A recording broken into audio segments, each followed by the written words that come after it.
obnoxious. Say I got way too much common sense, a problem. All I do is try to pull a woman and say I'm a monster. But really, it ain't nothing. I'm just like my brothers. But shit, you know you look better with me, yeah. Girl, you know you look better with me. I pull up and then shop. And we dance on what the fuck. I do it, you're running up. Come and fetch a girl, boy, stop. Bitch. Okay, you know you look better with me, man. I'ma do the with a nigga pride. I'm just like a lion. Want my woman cook, clean, fucking shut the fuck up, yeah. I got bigger pounds of word about than you in the adultery. But shit, you know you ain't going nowhere. Hey, taking my food in the face. Trying to walk into the place. Ice on me, come and skate. You really a whole one and skate. Yeah, we young fish and face. I'm working what you think. Pretty girl, good taste. Wanna know all my traits. Yeah. You know I'm on attention. I'm James Brown than the Israel. Bullets long, yeah, stitches. The nigga hate when they mention. That pull up how I'm gifted. I'm Mike Jackson with the fixing. Beat it like I'm through. She say I'm obnoxious. Say I got way too much common sense, a problem. All I do is try to pull a woman and say I'm a monster. But really, it ain't nothing. I'm just like my brothers. But shit, you know you look better with me, yeah. Girl, you know you look better with me. I pull up and then shop. And do a dance on what the fuck. I do it, you're running up. Come and fetch a girl, boy, stop, bitch. Okay, you know you look better with me, bitch. You basic. If you don't want a South Coast nigga, you just a rank. And really, you ain't need that much pussy. Bitch, you fake. Wanna rush the door, sit in the picture I paint. And I mean, everywhere at the same time, I give you some flavor. I guess you ain't even wanna take it. Bitch, you outdated. And you done gave it up for some baby. You chill like a baby. Stop at 3 down, baby, better see what you think. You would think with your damn body, huh? You the type of motherfucker wanna pull up, have fun with the fuck, huh? Then beat it from the back, go down the attack, it was just for lunch, huh? Dirty damn about pussy bitch, wanna talk shit on the low, huh? Wanna diss everybody weak, cause you don't even know how they say I'm obnoxious. Say I got way too much common sense, a problem. All I do is try to pull a woman and say I'm a monster. But really, it ain't nothing. I'm just like my brothers. But shit, you know you look better with me, yeah. Girl, you know you look better with me. I pull up and then shop. And do a dance on what the fuck. I do it, you're running up. Come and fetch a girl, boy, stop, bitch. Okay, you know you look better with me, dance. I don't know, trying to get right with the bitch, probably on the low, huh? What the fuck you talking about, girl? You already know what the fuck we on, huh? We ain't passing that mission, but you get right what you already know, huh? Trooper Halaka Ma Shalom Yavashmata. What's going on, mighty man? Man, I can't call it out of one. It's your world. Yahweh Bashim, Yahweh Shabbat Rakatah, sir. All right, let's get it out. Let's get it. What's been going on with you? Man, you know, just trying to still taking care of this business at the house. Oh, damn right, damn right. Trying to finish up. Glad that's going smooth.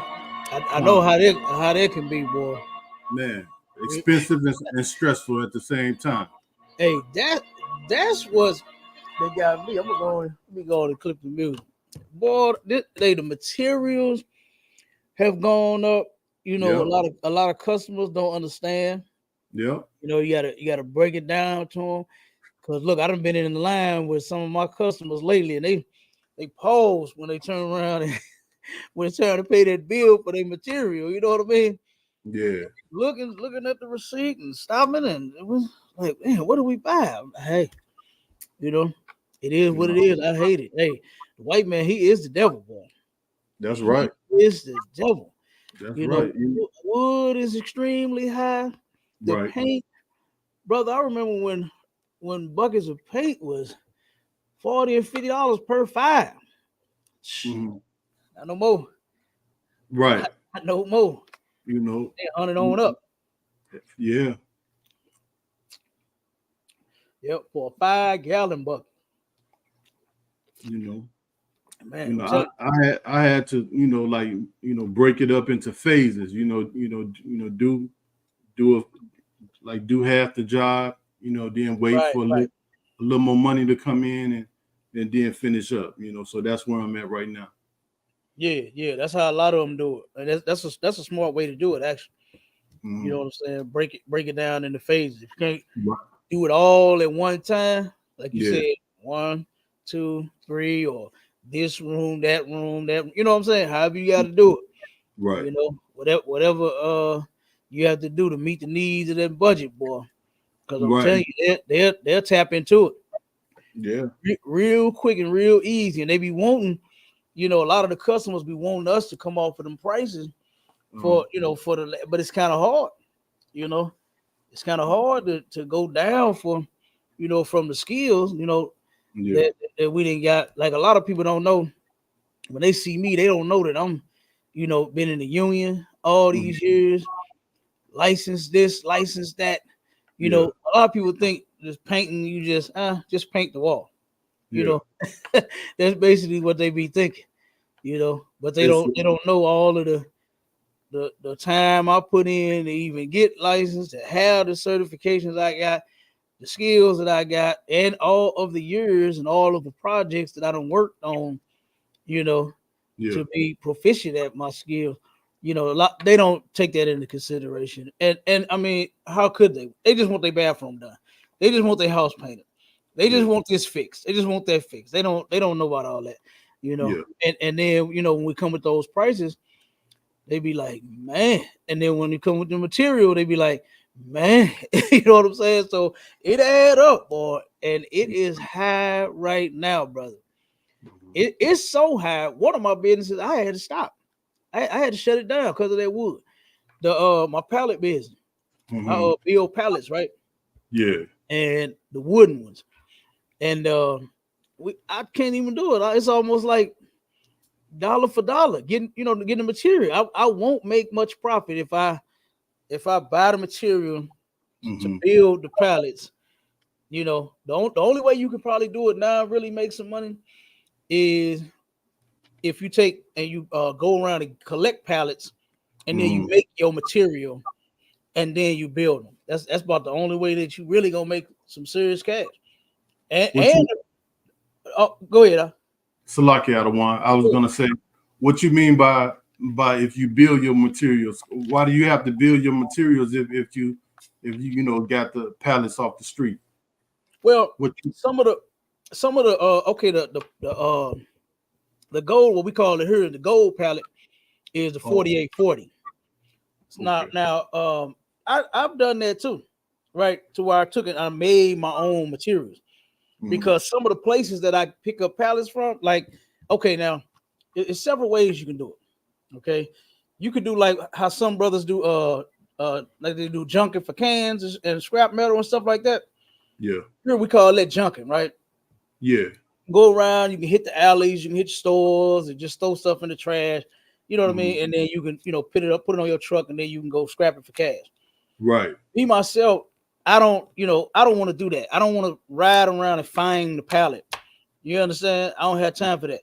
So what I did was I just took and I bought the material to make my gold pallets, to where I can get, because 50 pallets is $300. You know what I'm saying? Yeah.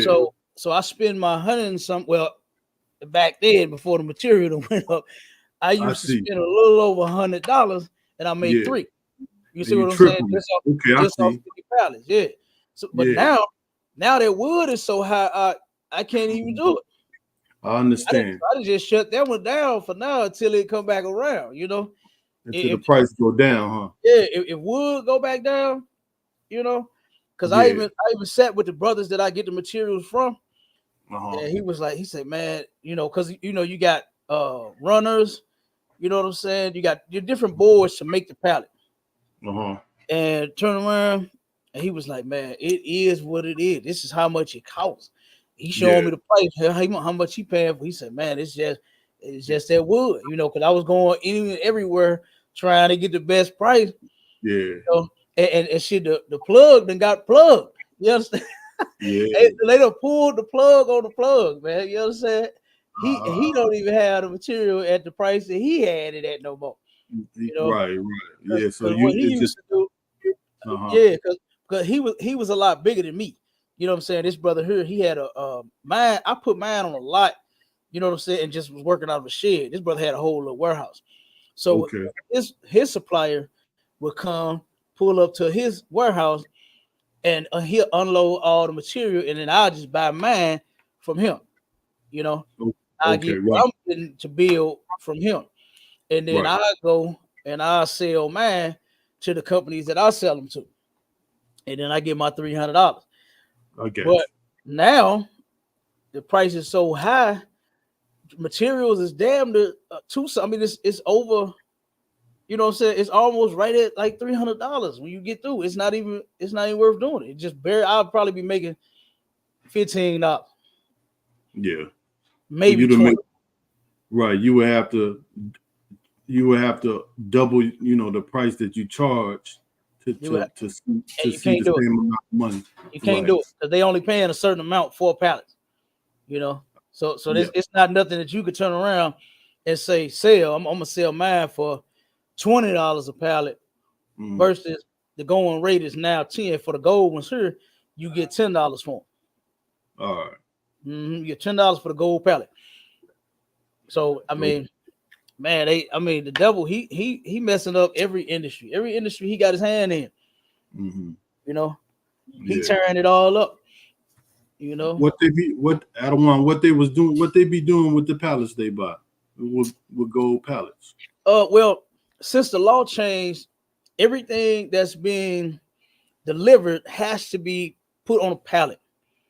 You can't deliver nothing without it being put on a pallet.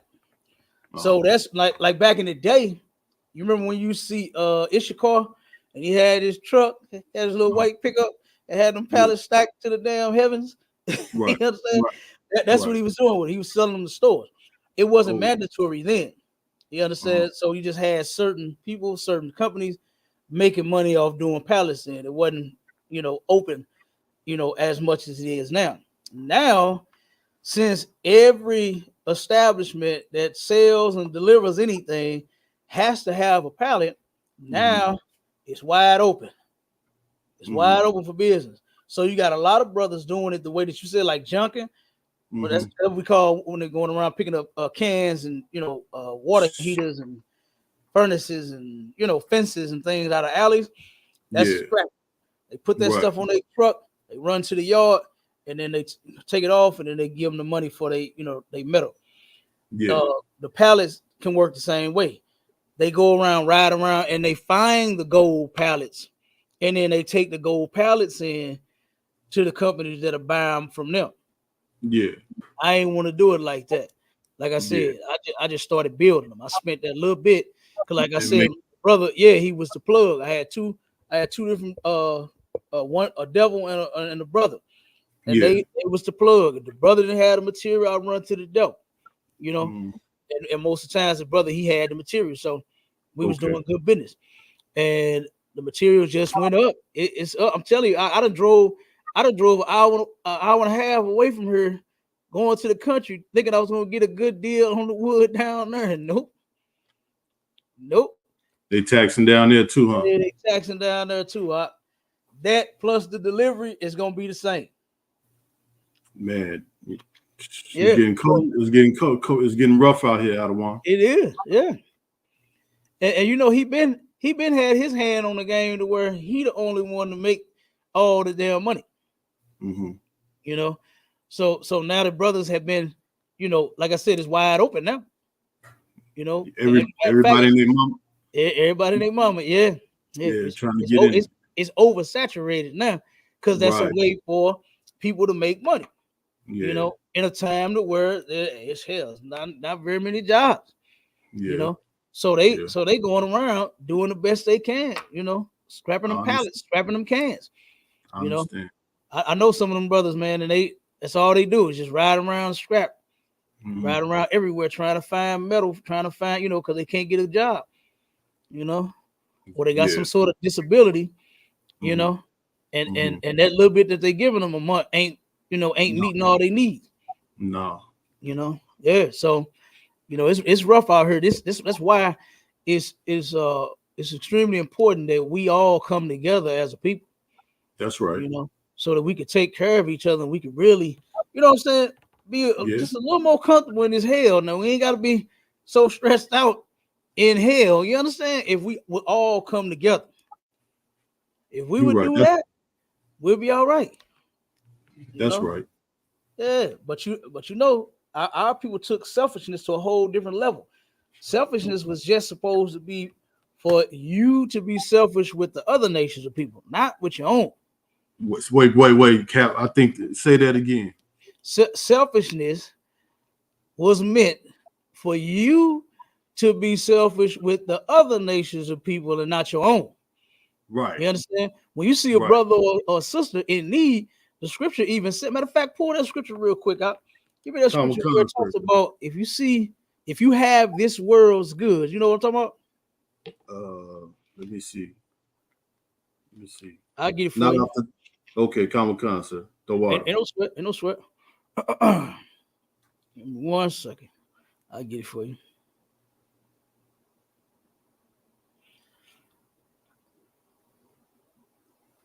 And that's what Commanding General YAHANNA is building, ain't it, Adawan? You said that's what he what? I said that's what Commanding General YAHANNA is building. Yeah. A society of our own. Absolutely. And a lot of people don't see it. They don't see it yet, but they will. Once this place starts to crumble, then they're gonna want to go somewhere. That's right. When they find out America ain't got no more help for them, then they're gonna be trying to say, "Damn, where was them brothers that was on the corner talking about we need to come together as a people? Where they at? That podcast that I was watching, that radio show I was watching, you know, where them cats at? They're gonna be looking for us then, you know." Right. But it's in 1 John 3:17. Come, sir.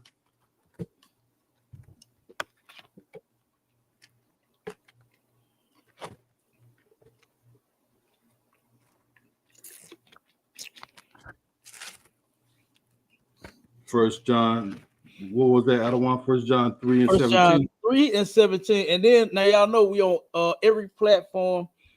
We on TikTok, we on fan base, we on Instagram, we on everything. All right, we on Clubhouse. And let me see, we got a couple of comments in the TikTok. Let me see where we at. Oh, and if anybody wants to join the stage, if you want to have a conversation, got a question, want to make a comment, whether it's on topic, off topic, whether you agree or disagree, you can go over to Sharpen the Sword Radio on YouTube. You can find that link. You understand? Matter of fact, let me put it in there again for the brothers and sisters. If you want to comment, you can. All right. If you want to have a discussion, come on up and we can. Okay. So let me put it in there again. All right.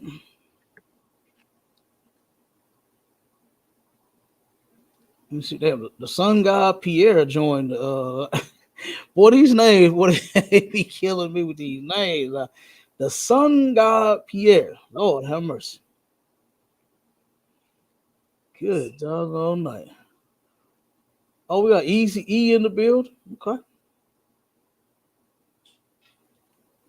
Easy E and Buddha Horizon.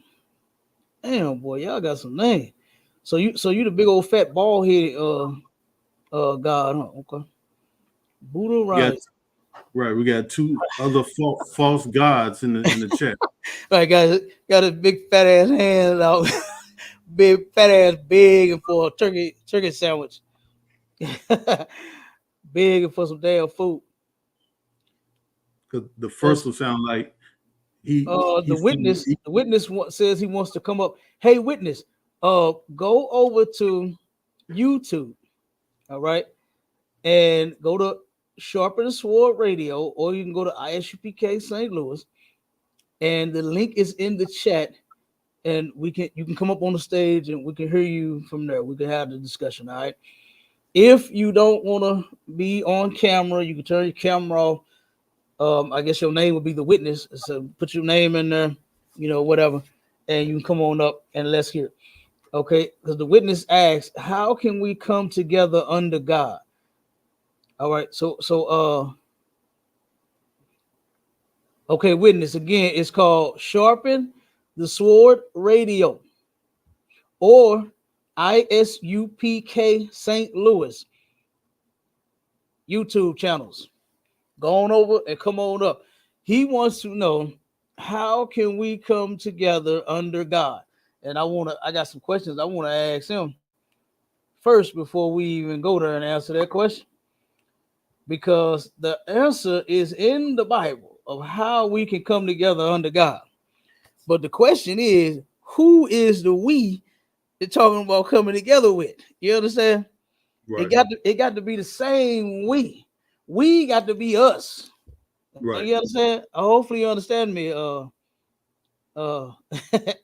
Witness, the witness. Hope you understand what I'm saying.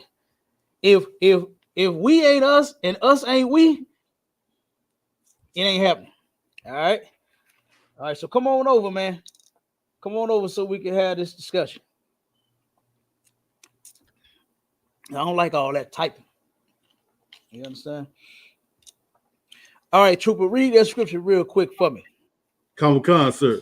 The book of 1 John, chapter 3 and verse 17. But whoso hath this world's good. So whoso have this world goods, right? This is talking about blacks, Hispanics, and Native Indians. This is who the scripture in the Bible is written for, right? Okay, he in the chat. His name is Preacher. Go to the link. You should see the link that says StreamYard.com. Click that link, and then it'll bring you on to the stage, and then I'll let you up. His name is Preacher in the chat. Okay, so the witness and the preacher on YouTube. Now he's about to come on up, and we can have a discussion because religion has destroyed black people. And I want to hear what the preacher has to say. All right. So click that link in the chat, right there in the chat where you at, preacher, and come on up. All right. So whosoever have this world's goods, right? Meaning that you got food, you got a little money. I ain't saying you got to give everybody all your goddamn money in your bank account. That's not what we're talking about. Just saying for you to offer some help for a brother or a sister. If you can offer a hand, if you can help a brother or sister, if you got a few dollars, you understand? If a brother or sister come and ask you, hey man, I need $5-10 for some gas. If you got it, you understand they need some gas money, give them the $10, man. If you have this world's goods, if you got food, right? Commander Junior YAHANNA is feeding blacks, Hispanics, and Native Indians everywhere. Matter of fact, you even find devils in those lines. You find heathens in those lines. You find Hamites in those lines. That's true. You find Moabites. You understand? We done had several Moabites in our lines. We done had the Ishmaelites in our lines. We done had all the nations in our lines getting the food. Okay? Mm-hmm. And Commander Junior YAHANNA is giving food to them too. All right? So you have these things, right? So whosoever have this world's goods, go ahead. Come on, and seeth his brother has need, and sheddeth up his bowels of compassion from him. Okay, stop. So if you see that your brother or your sister have need, and you shut it up your bowel, you be selfish towards them, talking about, oh, I gotta feed my own kids. You talking about, do I have any cereal for your kids? My kids need cereal. You know what I'm saying? You turn around and you shut it up your bowels of compassion. Instead of you opening up your bowels of compassion and pouring them out on your brother, you turn around and say, man, look, I ain't got no gas for my car. I got to get to work myself this week.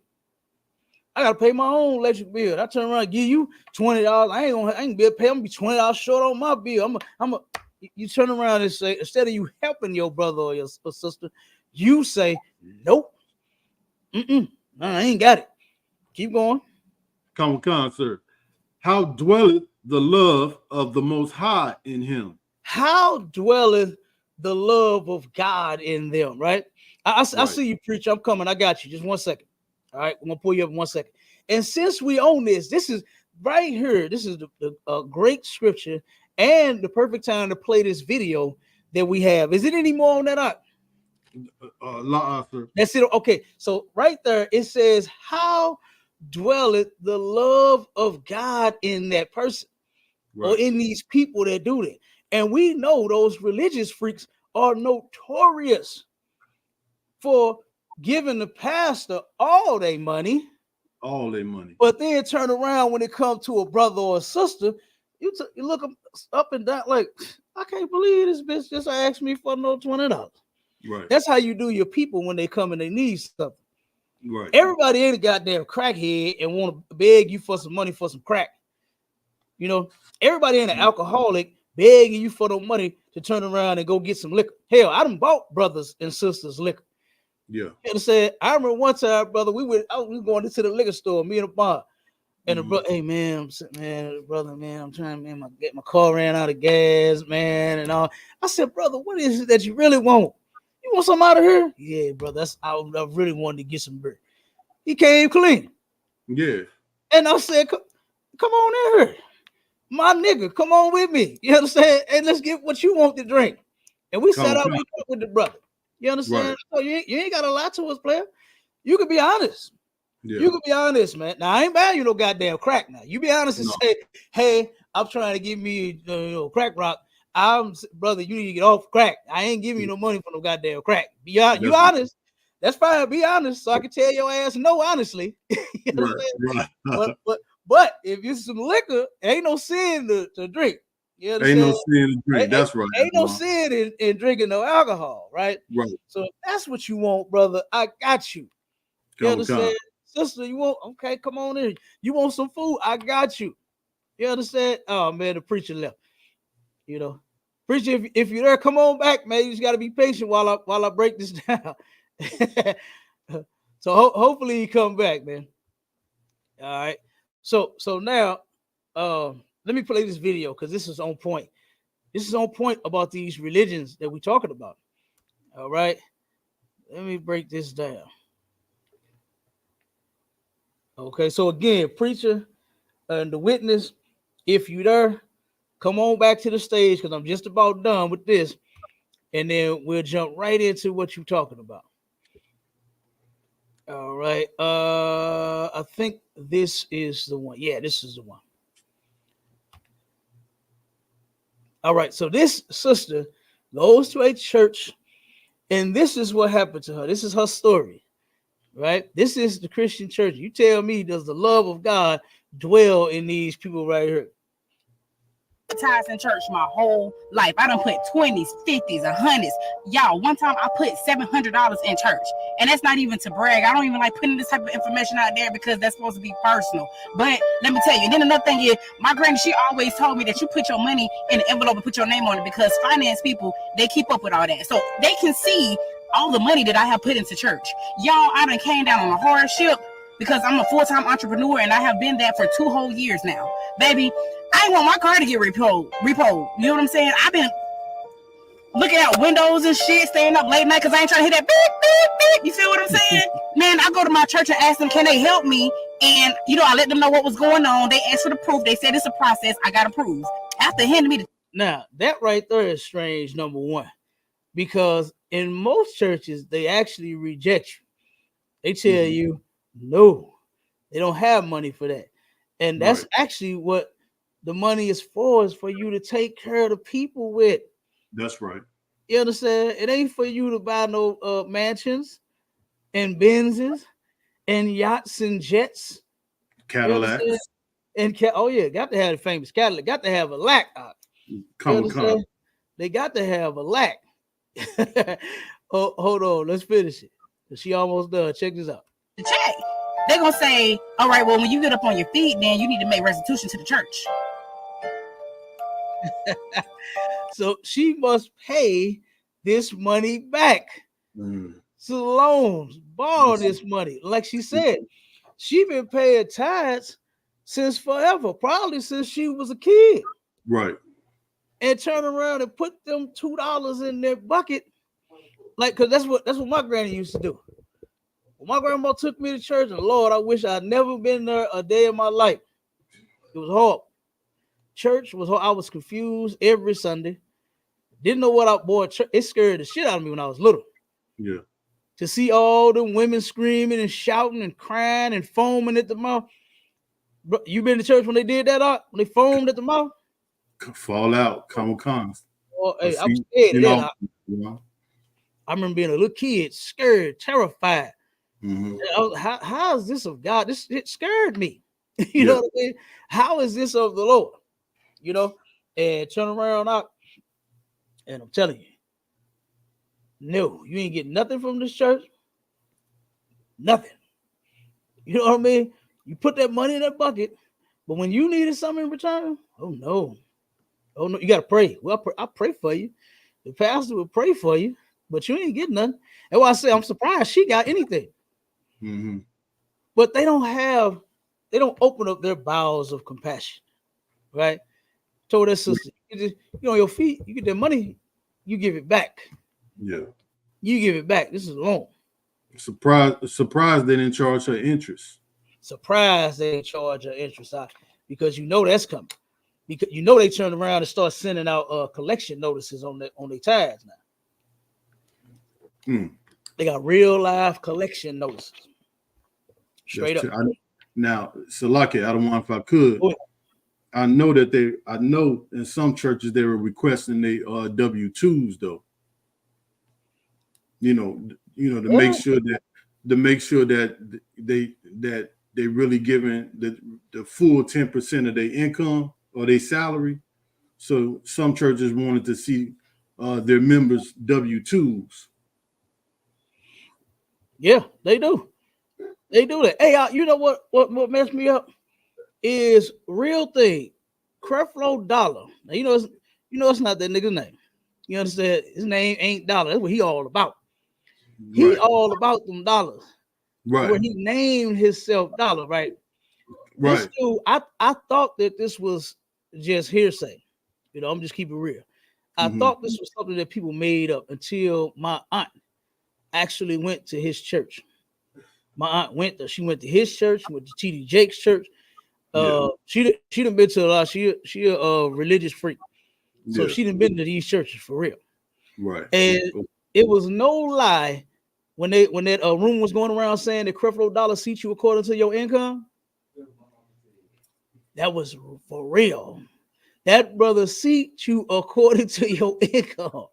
So if you paid and in the shade and living large and in charge, boy, you up front. You up close.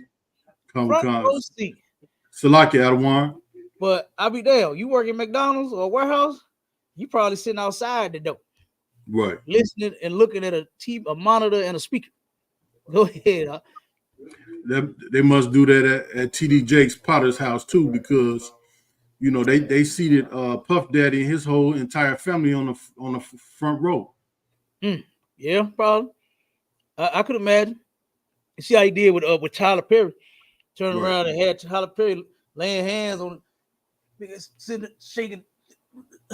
That's stupid shit, man. This dude acting like he got the Holy Ghost, about to fall his fat ass over, while Medea is holding him by his head. Gosh, man, they got all the shenanigans and all the acts, all the theatrics. You know, it's ridiculous. That's right. You know, it is ridiculous. But yeah, you turn around and you go to these churches, man. They don't help you. They don't help you, like the sister just said. That was amazing that they even did that. That they even did that part and gave her that money to even give back in return. But just to show you how they are. Like she said, she dropping all kinds of cash on them. And y'all know that money ain't going to the work of the Lord. People know that. People know that. And then something strange about that too, is that preachers teach that you don't have to follow the laws of God found in the Old Testament. Why are they following the law of tithing in the Old Testament? Why are they following that? Why do they? And then the members, they so goddamn simple. It don't make no sense. They say, oh, well, all I know is I'm just supposed to give the money, and that's all I worry about. But then you can't do what 1 John 3:17 say. You understand? It's open up your bowels of compassion. Don't do the opposite of that. When you see your brother or your sister in need, you open up your bowel of compassion and you help them out. That's right. First thing you do is find a reason to reject a brother or a sister. Salaki Adawan. Go ahead. And that's so heavy because when you go in them churches, you know, they act so, you know, lovey-dovey, you know, with they hugging you and all of that. But if you see the same people outside of the church, they'll walk past you like they don't even know you. Walk right past you, and won't say a word. See, you need something, and try to hurry up and get out of there. Yeah, You know what I mean? Turn Come. around out. And real quick, Geo asks, why do we have the Star of Remphan behind us? Geo, if you can, show me where the shield that you see on the wall behind us is the Star of Remphan. Show me that, okay? All right. 1 second. Hold on. Make sure this thing is charging. I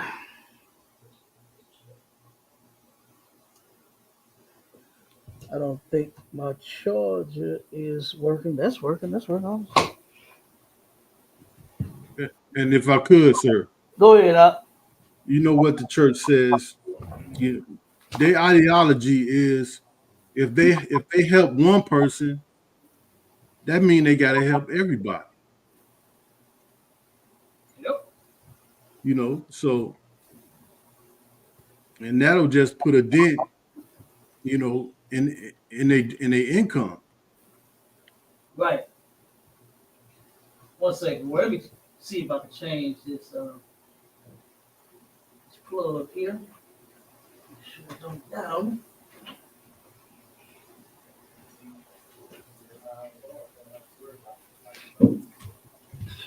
Go ahead. I think I got it. I don't know if it's charged. Let me see. Make sure. Yeah, I was just saying, you know, they say, you know, they're not going to tell the members this, but you know, they look at it like, man, if we help her, you know, then we got to help everybody. You know, then everybody and their mama be coming, you know, needing help and assistance on their rent, on their car note. Yeah. You know, we can't start nothing that we can't finish. And you're supposed to, though. Exactly. That's what you're supposed to do. That's why you set up to collect the money, is to help the damn people.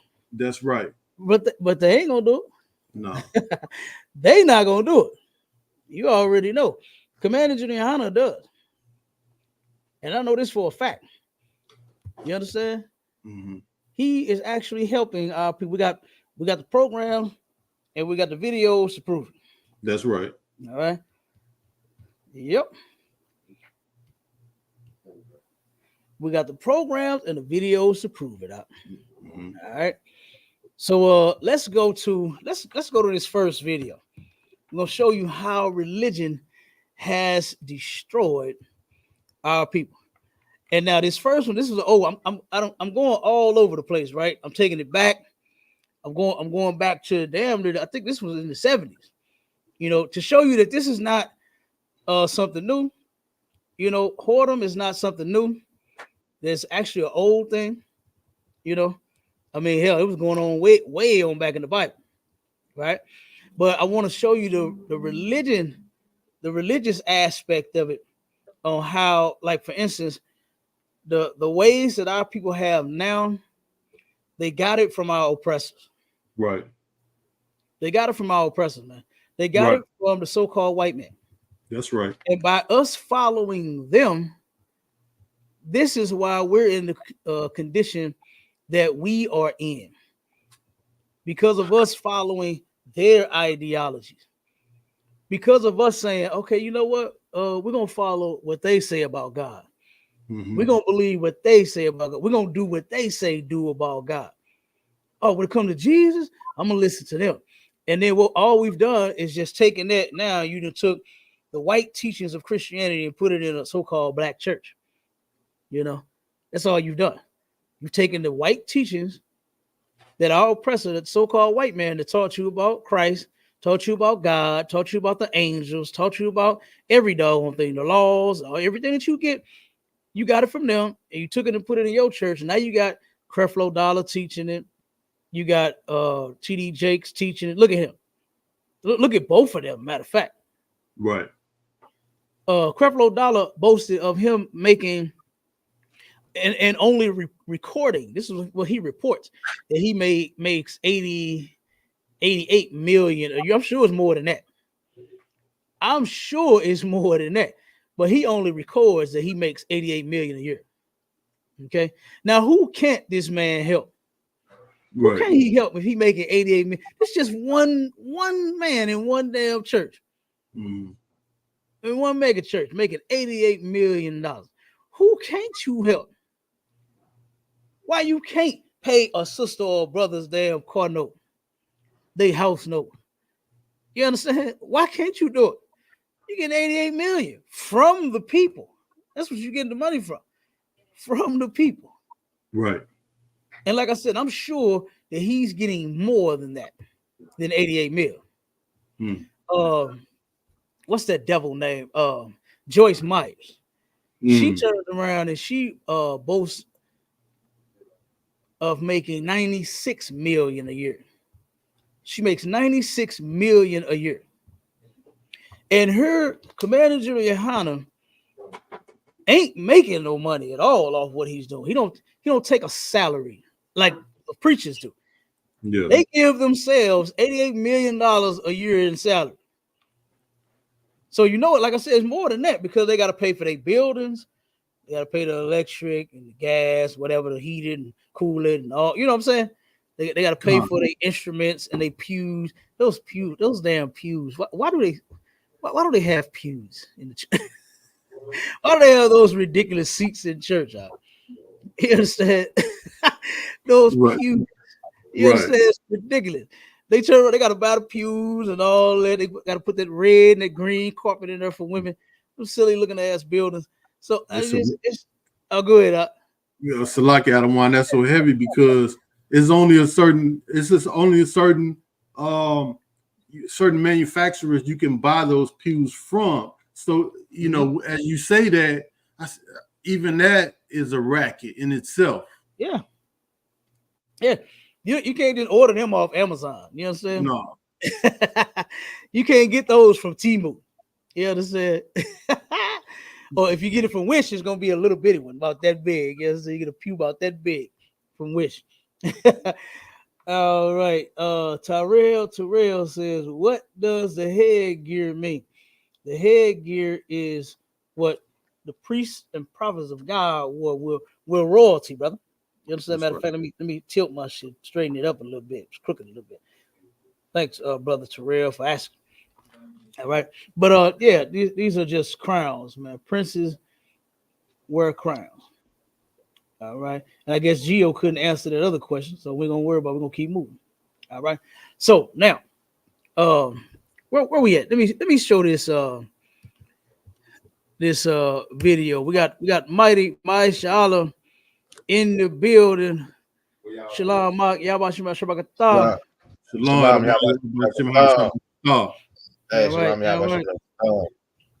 Salaki, what's going on?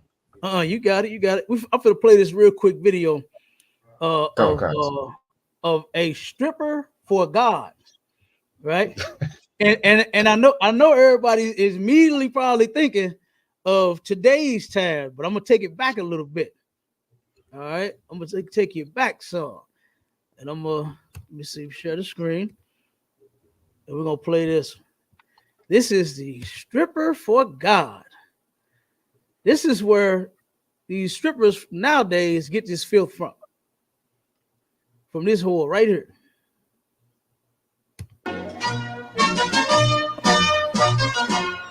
I save men in nightclubs, in burlesque theaters, on the streets. Now, real quick, let me give you just a little background on the story. This show right here, I believe, if I'm mistaken, I think this is about 79 or 80 or something like that. This is way back.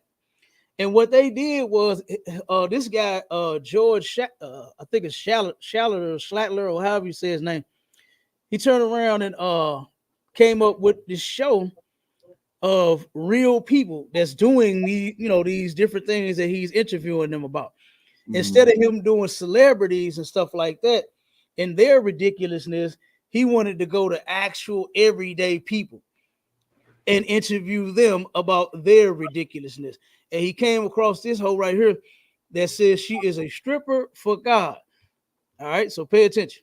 I save men anywhere where I can get them. I pray for them to save their soul. I'm just like a priest. I'm a nun in a G-string. The lady who says she's a nun in a G-string. Like a nun in a G-string. She's praying for their soul. And just wait till you hear her say she's stripping, taking off all of her clothes for their soul too. She really trying to save men from a serious hard on, I guess. You understand? She's trying to save them from that hard on that they're gonna get, and just let it be free. I guess I don't know, but let's hear it. she's a nun in a G-string has an unusual way of showing her devotion. Every morning, Kelly Everts walks a few blocks to church and prays religiously. Every evening, however, when she's working, she goes to a club like this and takes off her clothes religiously.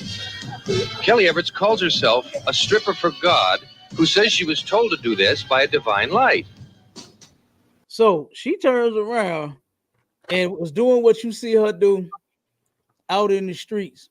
Right? She's passing out flyers. She has information, letting everybody know, I am a nun in a G-string. That's what she said.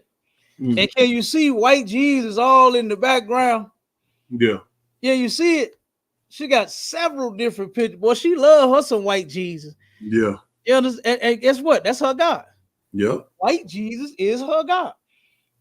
He is the reason why she could be a hoe by night and then a nun in a G-string in the morning. Yeah. Religion is the reason for this ridiculousness, man. And religion has destroyed black people because we end up following this foolishness. That's the right. Lord has one thing for us to follow in the Bible, and that's righteousness. And this is not righteous. This woman here, there's nothing righteous about this woman at all. No. Okay, but now she's about to tell George Schlater, I guess that's how you say his name. She's going to tell him the divine light. Cap, real quick. Go ahead. That's why homosexuality is running rampant in the black church, because we follow the black church is following after the white doctrine. Absolutely. You dead on it, dog. Black churches are following white churches. Hell, a black church is a white church. It is. And that's why the LGBTQ plus has found its home in the church. They home in the church. You are absolutely correct, huh?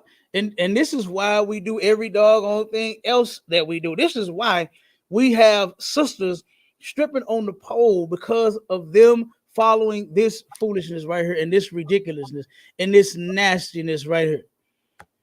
But now she's about to tell George Schlater, the divine. She was trying to let him talk to the divine, whatever thing she was claiming she was talking to. Right. So here it is. Let's hear this part.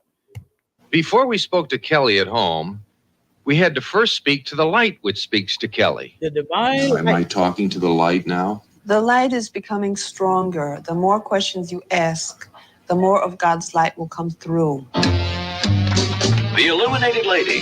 She dances to save men's souls. Ladies and gentlemen, mesdames and messieurs, Kelly Everts.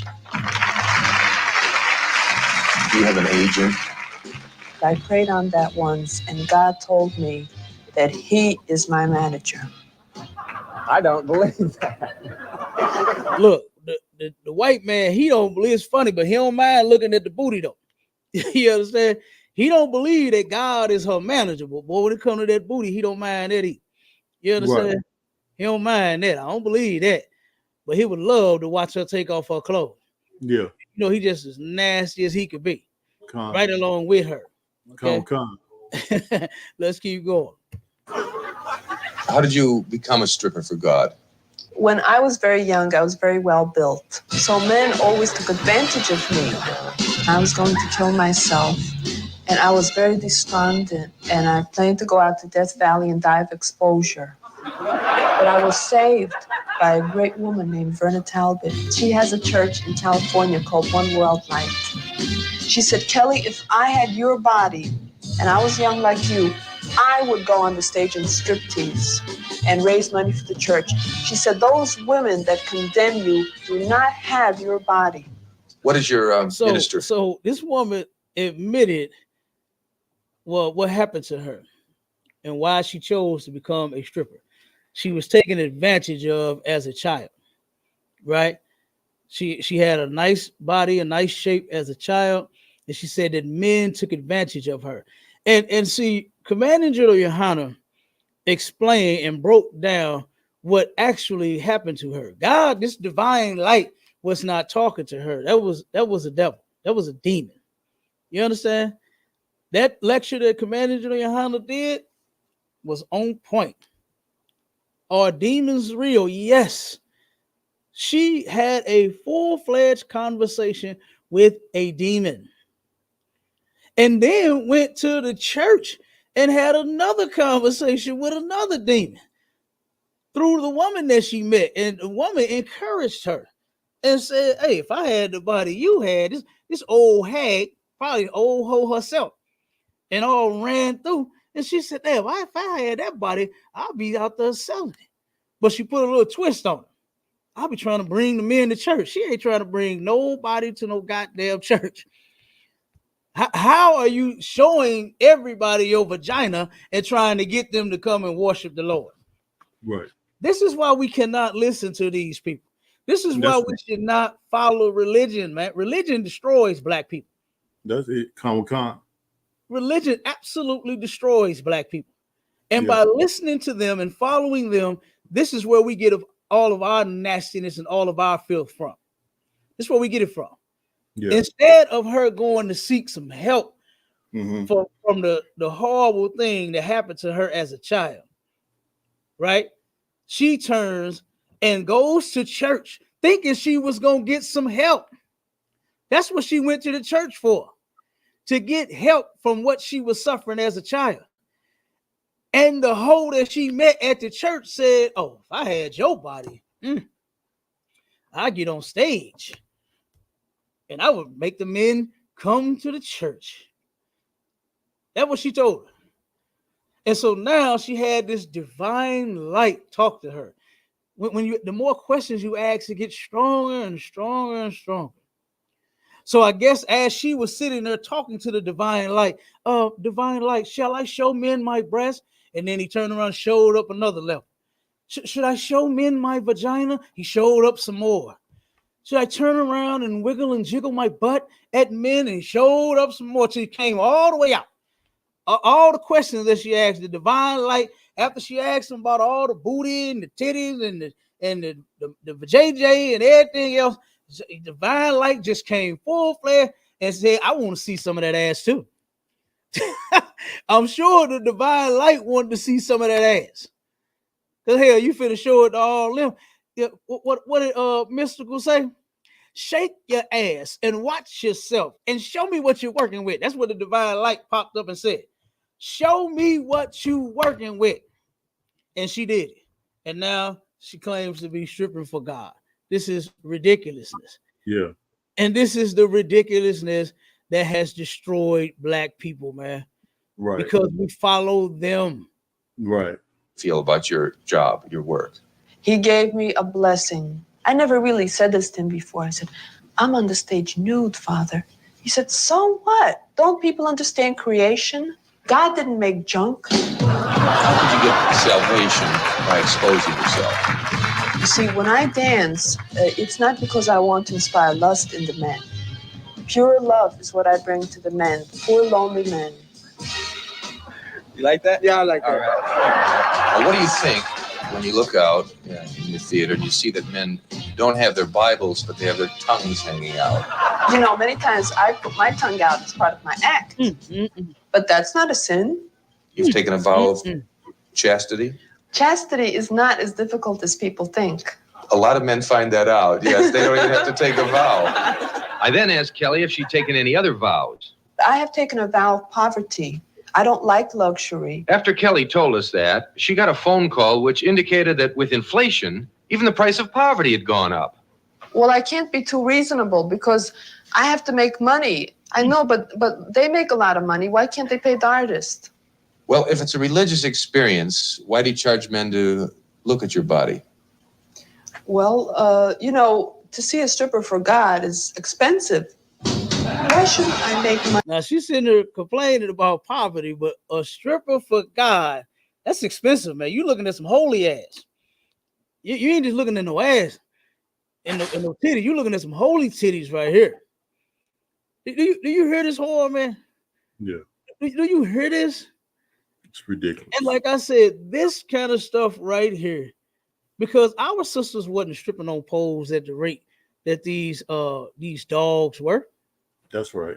This was their thing. This was their style. Yeah. So as they were trying to push this Christianity on us more and more and more to get us to be more and more sick and nasty, just like them. Yeah. Like they pushing the LGBTQ and all of that, because this was around that era too. Mm-hmm. And of course, they did what? They know that those preachers are disgusting. And so they went to them to push every ideology on our people. Yeah. And they try to push this on our people too. It's why you have sisters that's in strip clubs praying before they strip. This is where this stuff comes from, man. It comes from this white boy right here. Go ahead, Op. And the preachers, whatever they go to the preachers and tell them to do, the preachers can't say no, because they know, because the preacher know that they got them on videotape touching and messing with little boys. Oh yeah. Oh yeah. Yeah, they can't say no. So they say whatever. And they go through the Bible, try to find a scripture that says, yeah, see this right here, God allows this. God allows it. Matter of fact, it's just like the conversation that I had with some Christians the other day, about 2-3 days ago. The woman said that if a woman is following Christ, believes in Jesus, serves God and all of that, right? And she was to commit adultery on her husband, God doesn't look at it as a sin. That's what she said. That's what she said. Get out of here. I ain't lying. And she went in the Bible and said, she used the scripture where Christ was going to take away the sins. That don't mean that you can still commit them. That's right. And I even pulled the scripture and I asked her, when it says, before if you sin willfully, if there's no more sin, why does it say this? And this was after Christ died. Right. So why is it saying if you sin willfully? Why is the Bible saying that sin is the transgression of the law if all of that is done away with? And she did just like what these Christians have been doing for the longest, is they have their filth and they try to go in the Bible and they try to look up a way to where they can substantiate and prove it and say, see, we're right here. When that ain't talking about you can commit adultery on your husband and God is just sitting up in heaven saying, oh, okay, they're still together. That's fine. No, you are a whore, or what I'm supposed to say, 304. You are 304, and you don't deserve a husband. You deserve the dirt. That's what you deserve. Go ahead, Doc. Now, what I was gonna say when you was bringing that point up about the strippers, these strippers think they can get in the circle, damn near butt naked. They all get in the circle, hold hands, and sit there and pray. That they get $10,000 dropped on them tonight. So going out there shaking their butts. Yeah, you know what I'm saying? That don't even make no sense. And while you was talking about the lady or whatever, I was looking up this pastor, right? I was looking up this pastor. She's a lady, and it says there's a report about a controversial pastor by the name of Miss Veronica who allegedly stated that she sleeps with men to heal them for infertility. She claimed that her actions were a part of a divine mission and that her body was anointed for this purpose. Yeah. They're using the Lord to be hoes. Why y'all using the Lord to be hoes, man? That's the whole thing. That's what turned black women out. That's the filth that turned black women out right there. This whole right here. We look at that. Back in the 70s, sisters wasn't extreme whores like this, like what they are today. Right. You understand? But it's because of this. And they use the religion and the filth and the whoredom and put them together and say, see, I have this divine speech and body and look, and God talked to me and told me this, and this is what the divine being said, and all you gotta do is ask him some more questions. And we sat there and believed that bullshit. We believed it. She even, this whole said, he said, well, like, how you bring him in? You, or like, what does it make you feel like when you're sitting there watching men? They don't have their Bibles. You claiming you stripping, you showing them your booty and your titties and your vagina to bring them to God. And they ain't got no Bible. They got their tongue out. She said, oh shit, I stick my tongue out back at them. That's how I start my act. You understand? That's how she started her act. So not only is they like the dogs on the goddamn on the cartoons, the little puppy was sitting there, the tongue out, and that's what she liked too. She turned around and threw it right back to him in return to turn those men on. Talking about something. She's not doing it to create lust in men. Yes, you are. That's exactly what you do. What else are you doing it for? And I'm sure ain't none of them men came to church with you. I'm sure those men got more sense than you do. And they just going to be nasty in the strip club. I bet not now one of them came to watch your G-string performance at the church. Slocky Cap. Go ahead, I got a precept on that if I could, sir. Come on with it. Come on, sir. Deuteronomy chapter 23 and verse 18. Thou shalt not bring the hire of a whore or the price of a dog into the house of the Lord. Come on, do you understand? Totally against the Bible. Come on. This woman and this nonsense is totally against the Bible. But religion, it fits right on the same page. You understand? It's on the same page and the same level of religion. Religion goes for this. God does not. Right. You understand? She ain't supposed to be in the house of the Lord at all. Right. Why? Because she's a 304. And let me help you out with something. God just don't like hoes, man. He don't. Hell, Snoop Dogg don't love them hoes. God don't love them hoes. Who else don't? We don't. Come on now. Nobody does. Hey, too short don't love them hoes. No, Too Short don't love them hoes. Nobody. Be hard. You said nobody does. You know, Lil John don't. Too Short, what do you call? Bitch. Nobody does. Okay, nobody likes you. They use you because you are a hoe. And here we are. We teaching sisters to keep it clean. That's right. We telling sisters just to be with one man. That's right. You know, it ain't got to be us. Just be with whatever one somebody you choose. That's for the rest of your life. That's right. it. And we the worst people on the planet. For some odd reason, we wrong.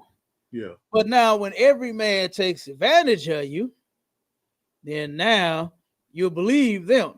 You'll go for that, but you won't go for the men of God that's telling you, no, keep it clean. Keep it clean. Keep it clean. Keep only one man in your bed. That's right. You only get into one man's bed. You understand? That's what we teaching them, but we wrong for that. But this lady right here, you know what a lot of sisters and a lot of brothers have done? They followed her. They follow her and believe what she say about God versus what the scripture that the brother just read. They don't believe that. Go ahead. It's like, you know, we just went to South Carolina yesterday, right? Right. Feed the homeless in the clothing drive, whatever. So, you know, we was in an apartment complex. We was dead square in an apartment complex. So we had a bunch of kids out there, ladies, a few guys came out, whatever. So one of the brothers was talking to one of the sisters, and she was asking all about the posters that we got, how we got the panels up and stuff like that with all the stuff on it. Signs. So the signs, my brother like it, the signs and stuff. So brothers asking all the questions, this and that, boom, boom, boom, giving it. He's like, okay, yeah, I really I really want to get into it more, this and that. And when the brother told her that sex was marriage. Oh my goodness. Oh man, you start seeing the demons fly. All of them start, what? No, ain't no sex is marriage. We like, hold on. Hold on. They start going crazy over that. That's just one thing that they don't want to hear. You know what I'm saying? They don't understand the concept. Man, if you lay together, you stay together. You know what I'm saying? That's the bond you create. You know what I'm saying? So like, yeah, right. Damn right. You know, but like I said, see, religion offers freedom. Right. It offers them freedom. They free from God's laws. They don't have to follow that. Mm-hmm. You understand? They don't believe in no sex is marriage. And here's the thing about most sisters and most women, period. They turn around and hear sex is marriage. They think about all the sex they done had with all the different people. And they can't believe that they was married to so many different. They waiting on the ring and a piece of paper. Yeah. They sitting there, Romeo, wherefore art thou, Romeo? Meanwhile, Dante just took you to Pound Town. You understand? DeMarco just took you to Pound Town. You know, Big Meech just took you to Pound Town. You went to Pound Town with all these different men, but you waiting on a goddamn Romeo. How? When you done been with a whole bunch of Romeos, his name is just Dante. You understand?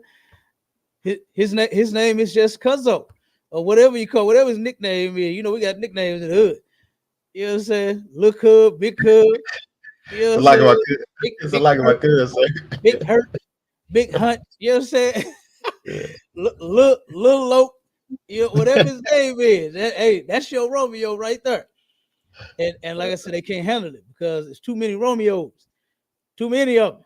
It's like my cousin. Go ahead, Doc. And like you said, you'll hear a lot of women say, I'm waiting on the right one. I know the Lord gonna bring me the right one. But then you done slept with all the wrong ones. So why you sleep with all the wrong ones if you waiting on the right one? You know what I'm saying? That's crazy. It makes no sense. And then they love talking their intuition bullshit.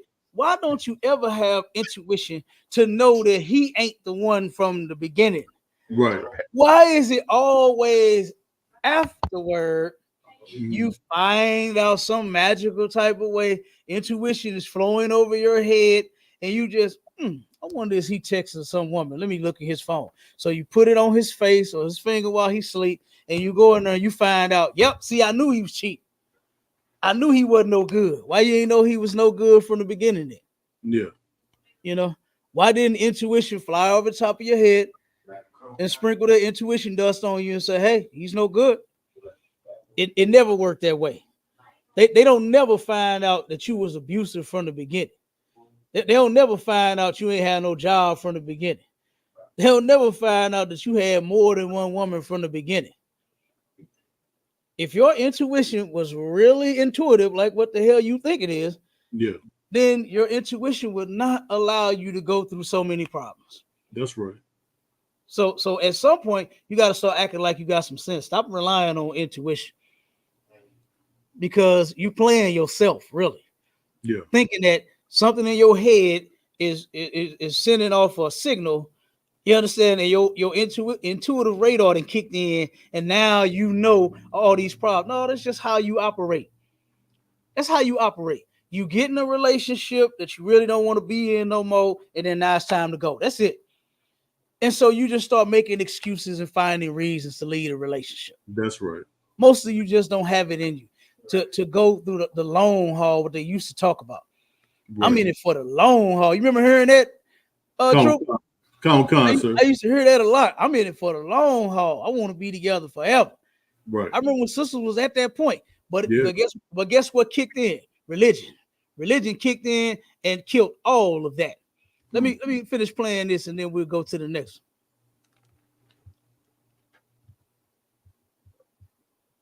Money. Why shouldn't I collect money?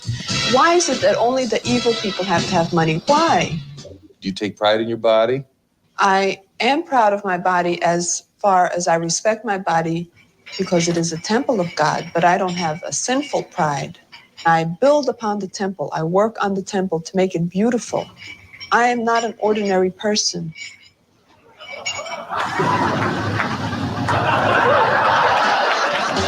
Has there ever been a time when you thought God has forsaken you? once for approximately a 3-month period during Lent in 1978 in Chicago at the Playboy Club. I went through the terrible, terrible mystical tortures. A lot of people have at the Chicago Playboy Club. And this was different though. And there was a blackness but my faith was strong and the light came back. When Kelly gets to be 86 years old, she's still not going to be stripping for God, and men aren't going to be paying money to see her body. What lies in the future for her then? When Kelly is 86, she will be saving souls from heaven. I think she'll go to heaven. You must be a walking piece of heaven. Or is it love that makes me see these things? I've thought about becoming a nun very seriously. Man, that right there, good doggone night. She really believed, and that was supposed to have been the light talking to her, talking to the host of the show. That was the light talking to him. Yeah, Kelly, when she is 86, she's gonna be saving souls from heaven. Man, that's ridiculous, Doc. That is insane. Get that article. Read that article that we got. Because we're gonna come a little up to date with this one. All right. We're gonna come up a little up to date with it. Because religion is terrible, man. Religion is hard. Okay, so all right, the one that strippers pray to God in tongues for men's favor. God, that's it. All right, and it reads, this is the title: Strippers pray to God in tongues for men's favor. Mm-hmm. The lady believed to be Nigerians could be seen begging God in their prayers to soften the hearts of men who will be coming to the club to spend their hard-earned monies and salaries on them. Hold on, one second. Now, guess what you don't have to do as a stripper? You don't have to pray to God to soften the men. You put them soft breasts on that man. You know what I'm saying? You wiggle and shake that big old booty in that man's face. That's what make him soft. Soften up. You understand? He might be a little uptight, only throw you a 5, but you twerk something on him, he might throw you a 10 or 20. You never know. He might get what's the ultimate 40. He might give you a 40. They still doing 40s or has it gone up? Is it 60 now? I don't know. Hey, Cap, we don't know, Cap. I've been hearing about that notorious 40, brother. I'm just saying. I know that. I don't know if it went up, Cap. We don't know. Hey, look, materials are going up, so I didn't know if the booty went up too. The flight 60. I don't know. That's why I'm asking. Hey, Cap, inflation done went up, so the booty price done went up. Hey, I'm telling you, the eggs and the cheese and the milk and the butter done went up. The booty got to go up too. Everything. So I'm just asking. I don't know. You understand? Thank God we don't buy booty in here. That's right. You understand? We turn around and put on some of that Captain Cesarias, give him some, and then we get the booty. And then we stay with the booty for the rest of his life. That's how we do it. You understand? We ain't buying it and then letting it go home to somebody else. No. Now, you ain't going nowhere. As a matter of fact, I just don't see how a man could do that. How a man could desire a woman, want her, sexually and see what she has. She's so pleasing to the eye. And then you will smash and then pass. I just don't get it. I don't understand it. I don't see how you could pass. It's so good. How can you pass it? Right. How could you pass it? I don't want to pass it after I done had it. It's mine. That's you understand? This is mine. It belongs to me. Right? And that's the attitude that brothers need to have. And that's why you got to make sure that you ain't, doing like these celebrities do, man, and picking, 304 and trying to make your wife. Right. Just because she done went and got some injectos You know what I'm saying? And when they got a BBL, right. You trying to make her your woman? No, nah. Is she a stripper? Who is that one? The one that was with everybody. Damn. Lori Harvey. I think her. Well, her too. Yeah, that's one. That's another whole. That's a shame, man. And he's supposed to be all this guy friend and all this Christian mumbo jumbo he talk. And look at his daughter. And matter of fact, his religion is what destroyed her. You understand? That's what destroyed him, all 12 of his marriages, and his daughters. You understand? Yeah. Straight up. He might not have been married 12 times, but I know it was at least 4. You know, go ahead. Now he wrote that dumb book telling women to think like a man. Come on. Now they out here thinking like a man, having sex and throwing men away like crazy. Absolutely. They are. Absolutely. Like, that's a dumb book to write, man, to think like a man. Like men and women are 2 totally different people. So you know totally different people. Absolutely. Act like a lady and think like a lady. That's what I want you to think like. I want you to think like a lady. Right. Ladies are supposed to think this way. That let me obey my man. That's how they're supposed to think. Right. That's how they're supposed to think right there. How can I obey my man? Not know if men can do it, women can do it too. That is so disgusting. Yeah. That is so disgusting. And then speaking on divorce, I got the article. We doing that one. That's the next one we're gonna do this week is divorce. You know what I'm saying? And guess who is going up for a divorce after 39 years of marriage? My man, TV judge. Judge Joe Brown. Judge Mathis. Yeah. I saw that. I didn't see that. After 39 years, this woman is divorcing her husband. She's 61 years old. What in the fuck are you doing? Right. What are you doing? That's religion. That's religion. And we're going into that too. Because religion gives you the right to divorce your man. God don't. That's right. And these are supposed to be Christians. Yeah. These are supposed to be the people that follow Christ and follow God. These are the ones that's supposed to be the believers. Yeah. But guess what? They're not. That's right. They are not. They don't follow God. They don't believe in Christ. They don't follow the Bible. Well, I'll say the New Testament because they don't follow the Bible at all. You understand? But the New Testament, like what they claim, they don't follow the New Testament. They're lying. And after 39 years of marriage, this woman is 61 years old. Who in the hell you finna go be? Why would you want to go be with somebody else? Right. You've been letting Judge Mathis tap that for 39 years. And you want somebody else? You want somebody else? You're going to leave that? I don't understand that. That's crazy, y'all. Who has bewitched her? Man, somebody in that church. Somebody in that church. You already know. So one of them Christian aunts or one of them Christian big mamas. Somebody in that church did. Somebody in that church did. Salaki Cap. Go ahead, because that's usually what happens. Go ahead. I think I read that the reason why she's leaving is because she said he worked too much. That is insane. Come on. That is insane. That's the reason? Because he worked too much? The man is trying, and see, we're gonna get into that Wednesday. We're gonna get into that on Wednesday, but I don't want to talk too much right now. But that right there goes to speak to women's simplicity. That's all I'm gonna say. I'm gonna just say that, and we're gonna get off of that. God damn. Let's get back. That's ridiculous.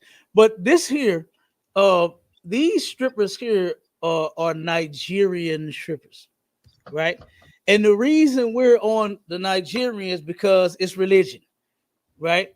All of it. It don't matter where it's at, who it is. All of religion destroys us. If it's the Africans' religion, if it's the white man's religion, if it's the Arabs' religion, the Chinese, whoever, all of their religions will destroy us. It destroys black people. And this is why, like I said, you have our sisters that's stripping on poles now. This is why they think that that's an alternative, you understand, for them to get out of the hood or to turn around and survive. So survival sex has been going on for a long time, and it's time to put that shit to an end in the Black, Hispanic, and Native Indian community. We don't have to have survival sex in order to survive. You can turn around and get you a husband, get you a goddamn wife, and then we work together. And then we come together as a people, as a community. Like what 1 John 3:17 said, do. You understand? Is if you have it, this world's good, and you shut it up your bowels of compassion towards your brother or your sister, how dwelleth the love of God in you? Like the scripture says, how you gonna say you love God whom you've not seen, but then you don't love your brother who you have seen? That's you hate a brother or a sister. The first time now I've seen this happen right here in the hood in St. Louis. I've seen it happen one too many times. A damn devil turn around and walk up and beg for some money. And I see, here you go. Like, matter of fact, I sat one time and watched on the corner of Highway 70 and Salisbury, right? The highway is right there. There's two gas stations. It's a BP and a Mobil. And these devils, I saw them working the shit out of their corner. Right there is where a lot of brothers and sisters stop and live at, drive, go to the gas station. You understand? Everything, right? And go across the bridge too, because Illinois, Granite City is straight across the bridge. It's right there. So I'm sitting there watching. It's three devils. One on his cell phone, right? Calling shots, telling what the other two what to do and how to move and how to, you know what I'm saying? They sitting there, he like, all right, come on this side. Go over here. Now you'll see one put the phone down and start walking this way. Then you'll see him pick up the phone, call the other one, and the other one go over there. They switching corners. You understand? He working it. It's a school right there. He's sitting up on the steps at the school working the traffic. He watching the traffic. All right, come on, get up. You understand? I guess he just called them or whatever, and then when the phone ring, they know to jump up. I'm sitting there watching him. He on the phone, and then all of a sudden, he looking at them, and then bam, they get right up, and they go to it with the sign. You understand? And they getting all kind of paper out them brothers and sisters. And I would see them, they just give them that money, giving it to them. But then when a homeless brother or sister come and say, do you have $2? And make it a crackhead, you go off on the brother. Yeah. You'll go off on the sister. But then them devils, you give them that paper. That's religion too. That's religion too. Religion has destroyed black people. Yeah. To where you don't know what that person is finna go do with them $2 that they begging for. That ain't even on you. If you do if they say, man, can I have $2? And you say, okay, here's the $2. They didn't say, I'm finna go buy no crack. They didn't say, I'm finna go get some meth. I'm finna go get some heroin. They didn't say any of that. They just said, can I have $2? Yeah. So you say, okay, here's $2. That's not on you what they go do with that $2. Yeah. Now, if they tell you, like I said, none of them is walking up to you and say, excuse me, sir, I smoke crack, and I would like to purchase a $10 piece of crack rock. So do you have anything that can help me? $2 would be fine. That's not what they're saying when they approach you. Mm-hmm. That's not even what they're saying. Sometimes they make up stuff about, like I said, the one about their car ran out of gas, man, is the craziest one. Yeah. It got me though. I just ran my car, ran out of gas, man. Where your keys at? Let me see your keys. Let me see your car keys. You know what I'm saying? I ain't never asked them that, but I'm just saying. You ask them for their car keys, oh man, I left them in the car. You know what I'm saying? They gonna make up something, because they ain't got no goddamn car. They just know that you ain't gonna give them no money. So they figure if they tell you a sad story, man, me and my wife, man, our house burnt down and we in a hotel with our kids, man. And we about to get put out the hotel tonight and we trying to get a room for the night. The room is $60. Man, here, brother. Here go a couple dollars, brother. That's all you have to do. Just give them you ain't got to give me no story. You ain't got to lie. You ain't got to lie, Craig. You ain't got to lie. That's right. And it is what it is, but it's not on you if you give them $2 and they ask for $2. You know, it's one brother, man. No, this brother named Mario. I think he dead now, man. You understand? The brother, neighborhood crackhead. He used to always beg for a quarter. That's all he was at. Is always walking around. Man, you got a quarter. He stuttered too. Couldn't even talk right. And he was like, man, give me a quarter.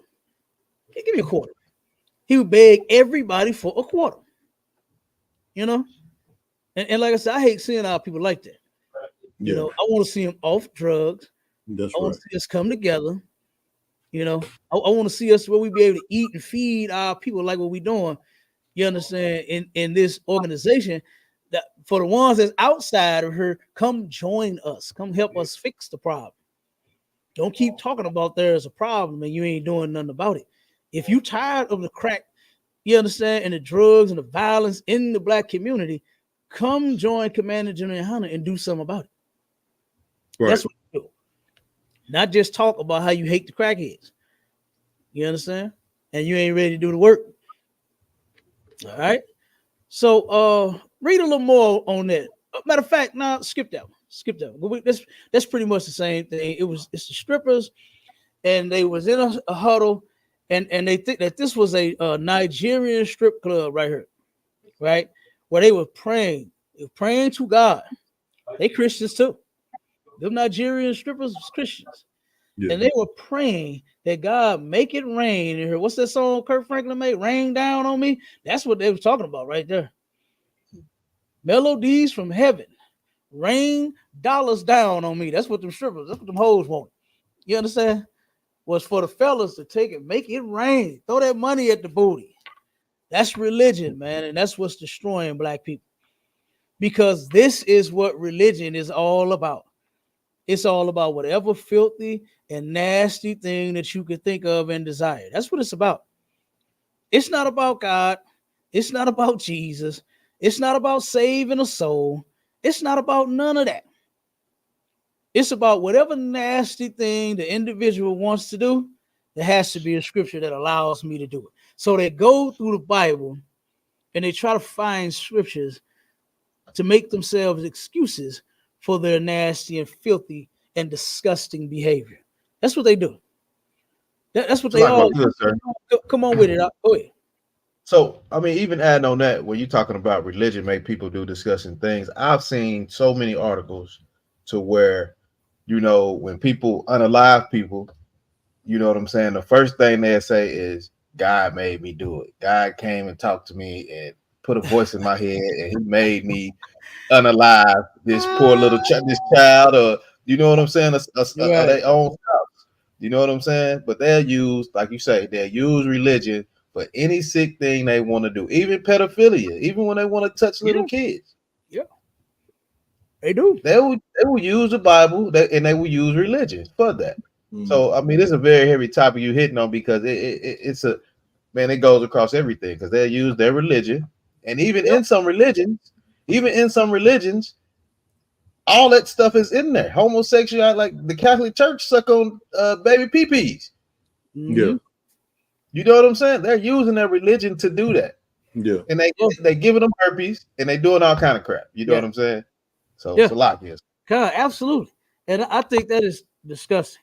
And I just had a battle with who was that? I think it was a room on Clubhouse, and I think Sage was in the room. You know, that one sister, that Old Testament sister, that can't seem to understand and just have this dumb narrative in her head about what we teach and what we believe.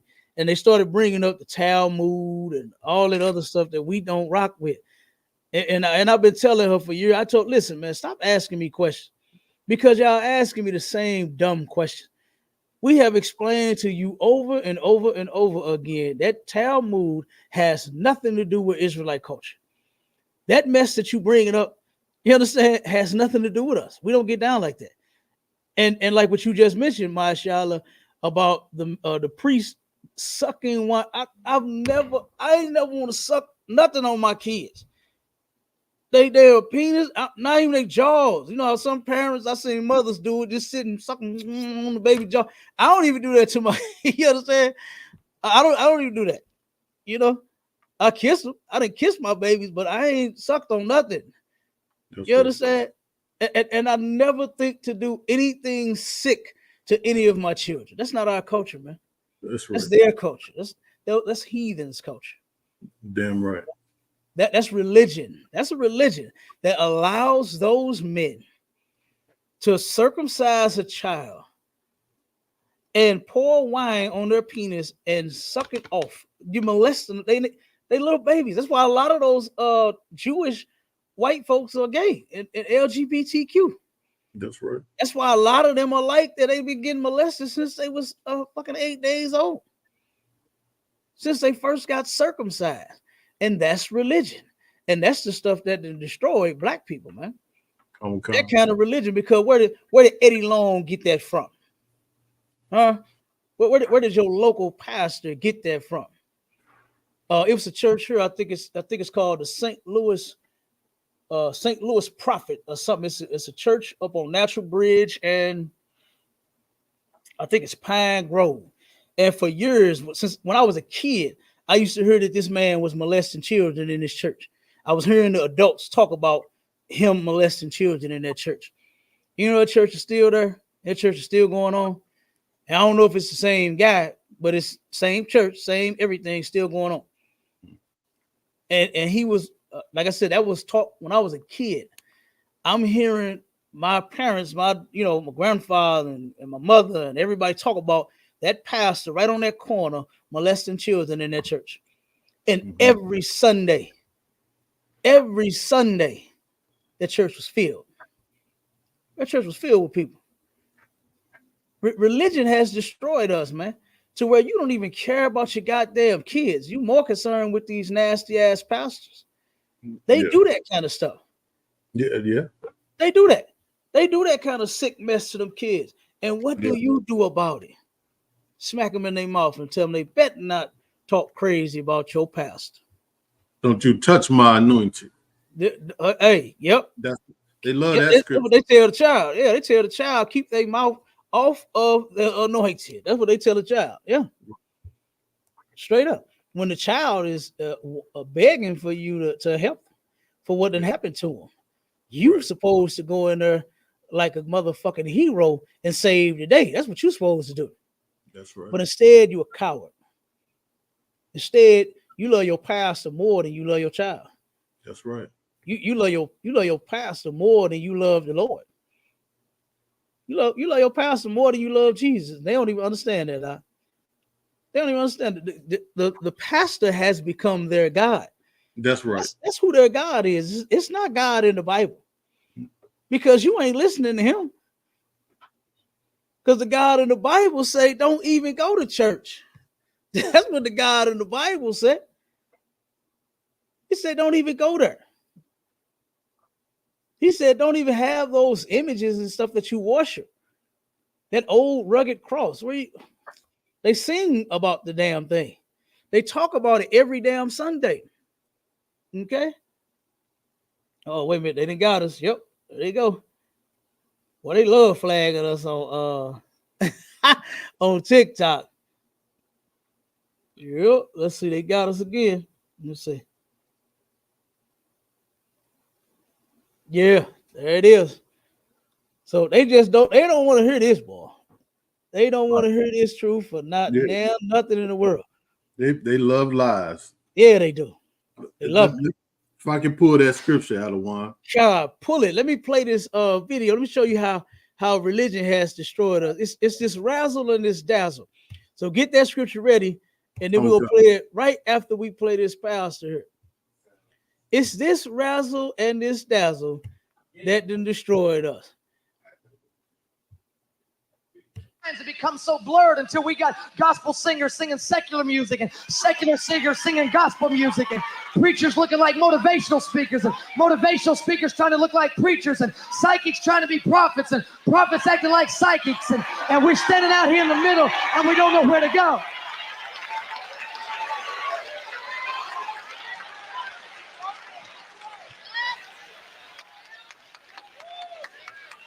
The gospel music industry is filled with singers who have no pastor, who do not go to church, but they have an agent who acts as a pimp to prostitute their gift to anybody who will pay the right amount of money.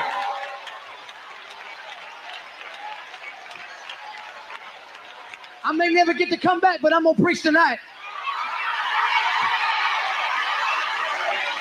The lines have become so. See, that's what done destroyed us right there. It's these people, man, that done force and shove religion down our throats. Right. Religion is confusing. Yeah. He's sitting there telling the members that they are confused. And it's religion that's doing it. It's not because of Whitney Houston growing up in church and singing gospel music and then going to sing I Want to Dance with Somebody. You understand? It's not that. It's not that at all. It's religion itself, period.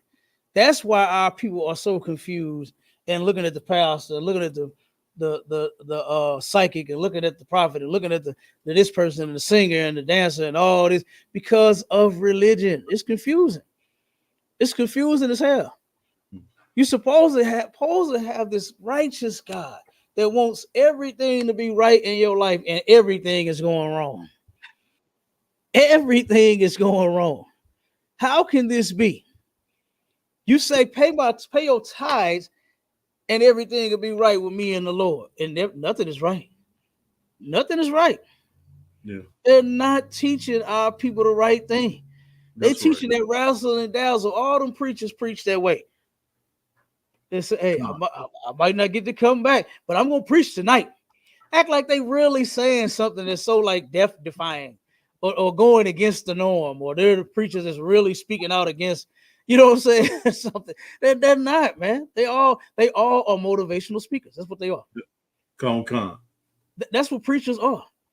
They're motivational speakers. And do you know why they are so motivational? Because of you.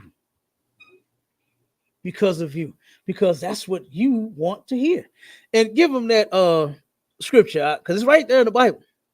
It's in the Old Testament and it's in the New Testament. Go ahead. Come, sir. The book of Jeremiah, chapter 5 and verse 31. The prophets prophesy falsely, mm-hmm. and the priests bear rule by their means. Absolutely. And my people love to have it so. Absolutely. And give me that one in Isaiah. Give me Isaiah, what's it, 30? And I think start at verse like 9. Come. I think I know exactly which one you're talking about, two out of one. Huh? Are you had something else? No, so like I said, I think I know exactly which one you're talking about too. Come, take me there. Come, sir. Take me there, brother. Because this right, I mean, that says a lot right there. That says it. These pastors, they're not teaching our people the truth. They're not sitting up there looking at our people and saying, "Damn, man, I hate the condition that they in." Let me tell them what God actually said. No, that's not what they're doing.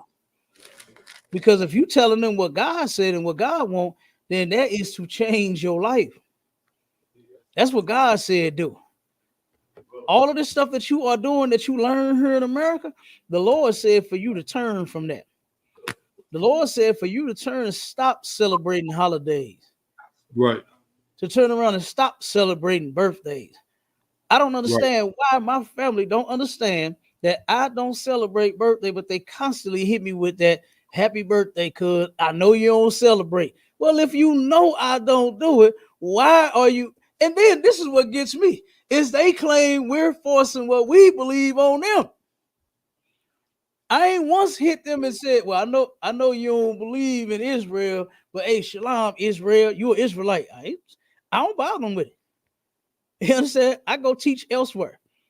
That's what I do. I don't even worry about it. I teach elsewhere. But them, they got and it's all the same. I know you don't celebrate.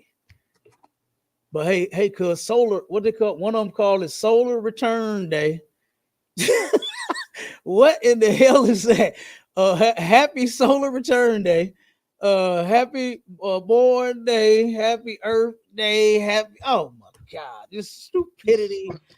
Happy cake day. Like what? Oh my God! Come on, dog. And like, oh my God, it's ridiculous.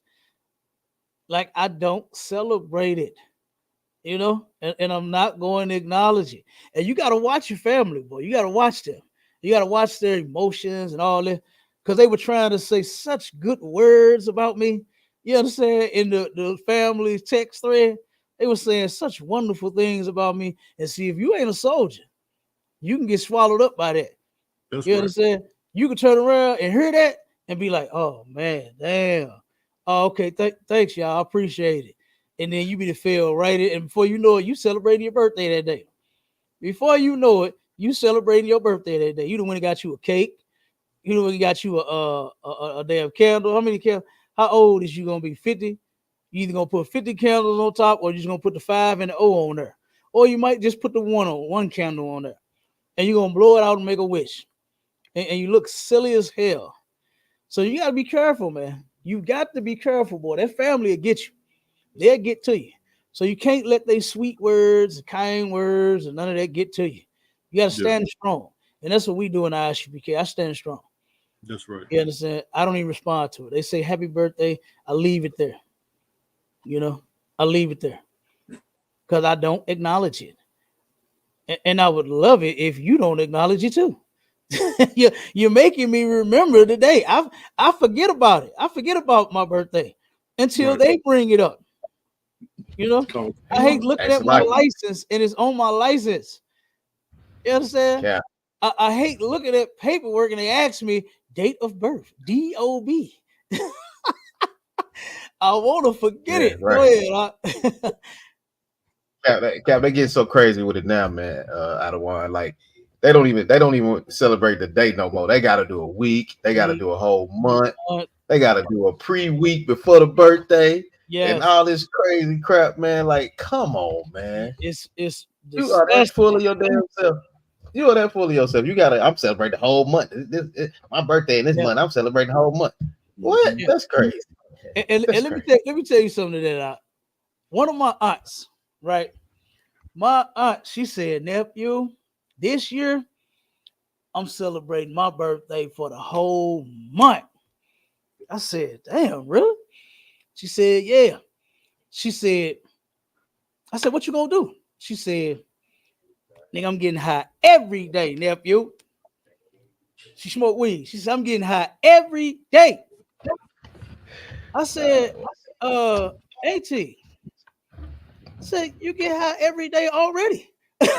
Like, what different are you finna get high now that it's your birthday month? You really finna be high. Now you finna get blow. You know what I'm saying? When you smoke, she sit and smoke weed all day, every day already. But somehow, and that's religion that did that to her, man. That religion got my auntie fucked up like that to where she think that she's doing something spectacular. She's going to get high the whole month for her birthday. Oh, we Cap. Can I add on to that, Cap? Can I add on to that right there? Because a lot of times, no, you can't add on to that because she get high 365 days. Ain't no more days to add on to that. Cap, what I was gonna say, how I was gonna add on to it is that religious mentality, like you said, and people think, okay, I'm gonna get high this month because it's my birthday, and that causes a lot of overdoses. You know what I'm saying? A lot of people overdose around that time when their birthday is around or something they celebrate because they want to get high. Right. You know what I'm saying? You might throw a Percocet in there with the weed. You might crumble up some crack in the weed or something and get a primo in there. I mean, you know, they try new stuff. You know what I'm saying? So they a junkie anyway, so they might. They really might. Shit. You know what I'm saying? They might crumble up some crack or put a little fentanyl in there. Like you said, ain't no telling. They trying to get high the whole month for their birthday. Like, that was ridiculous. I really was confused. I'm sitting there looking at her like, let's see, so you smoke 365 days out of the year. This is no lie. She smokes every day. She smokes every day. So how is your birthday or the birth month gonna be any different? I don't understand it. I just don't get that. I really didn't get it. Like, what different are you doing to getting high? You know, you get high every day anyway. And of course, she ain't had no answer for that. But go ahead, give me Isaiah 30. Start at verse 1. I'm gonna have you skip down, and then I'm gonna play this last video, and we're gonna get out of here. And then we're gonna put that counsel in the chat, Mashallah. We'll have a quick counsel, real quick. Come on, sir. Come on, sir. Come on, sir. The book of Isaiah, chapter 30 and verse 1. Woe to the rebellious children, saith the Lord, saith the Lord. The rebellious children is talking about blacks, Hispanics, and Native Indians, Israelites. That's who they are. Not the white man that's claiming to be Israelite over there. Not the Igbo and the Ashanti that's claiming to be Israelites. Nobody but blacks, Hispanics, and Native Indians. Go ahead. Come on, that take counsel, but not of me. Okay, we'll listen to everybody on the damn planet except for God in the Bible. The God of the Bible, oh man, we ain't got nothing for him. We ain't got nothing for him, but we will turn around and listen to every other nation of people. You saw how that crowd was razzled and dazzled by that white preacher. You saw all those black faces. They was razzled and dazzled by him. They could not believe their ears when he wasn't talking about nothing but a bunch of shit. Yeah. But they were razzled and dazzled. They would rather listen to him versus listen to God. Go ahead. Come on. And that cover with a covering, but not of my spirit. You won't turn around and keep the law, statutes, and commandments. That's how you cover yourself with the spirit of the Lord, with the Lord's spirit. But you will go grab a covering from another nation. You will do what Adam and Eve did, went and hid themselves. When it said that they hid themselves with the fig leaves, they weren't butt booty naked like what people think. That's not how they were walking around. You understand? Back in the day, they had old clothes, and they went and they dressed themselves in the other nations of people culture because they left the one that God gave them. God gave us a culture. And that's what we're supposed to be covering ourselves with, his spirit, not somebody else's. Keep going. Come, that they may add sin to sin. And by doing that, you add sin on top of sin, on top of sin, on top. It don't stop. When you celebrate Christmas, you sin it by celebrating Christmas. Whether you believe it's Jesus Christ's birthday, because the Bible don't give you the date of December 25th as his birthday. It don't say it was in the winter time. He was born in the spring. That's right. No way a newborn baby and the mother that just had the baby and the shepherds leading the sheep is sleeping outside dead in the winter. It didn't happen. Make it plain, Cap. It didn't happen. You know what I'm saying? So we take and we're adding sin on top of sin. Then you got to bake that honey baked ham. I don't know why black folk think that they ham is the best ham in the world when it's all trash. Right. We're not even supposed to be eating that. That's another sin.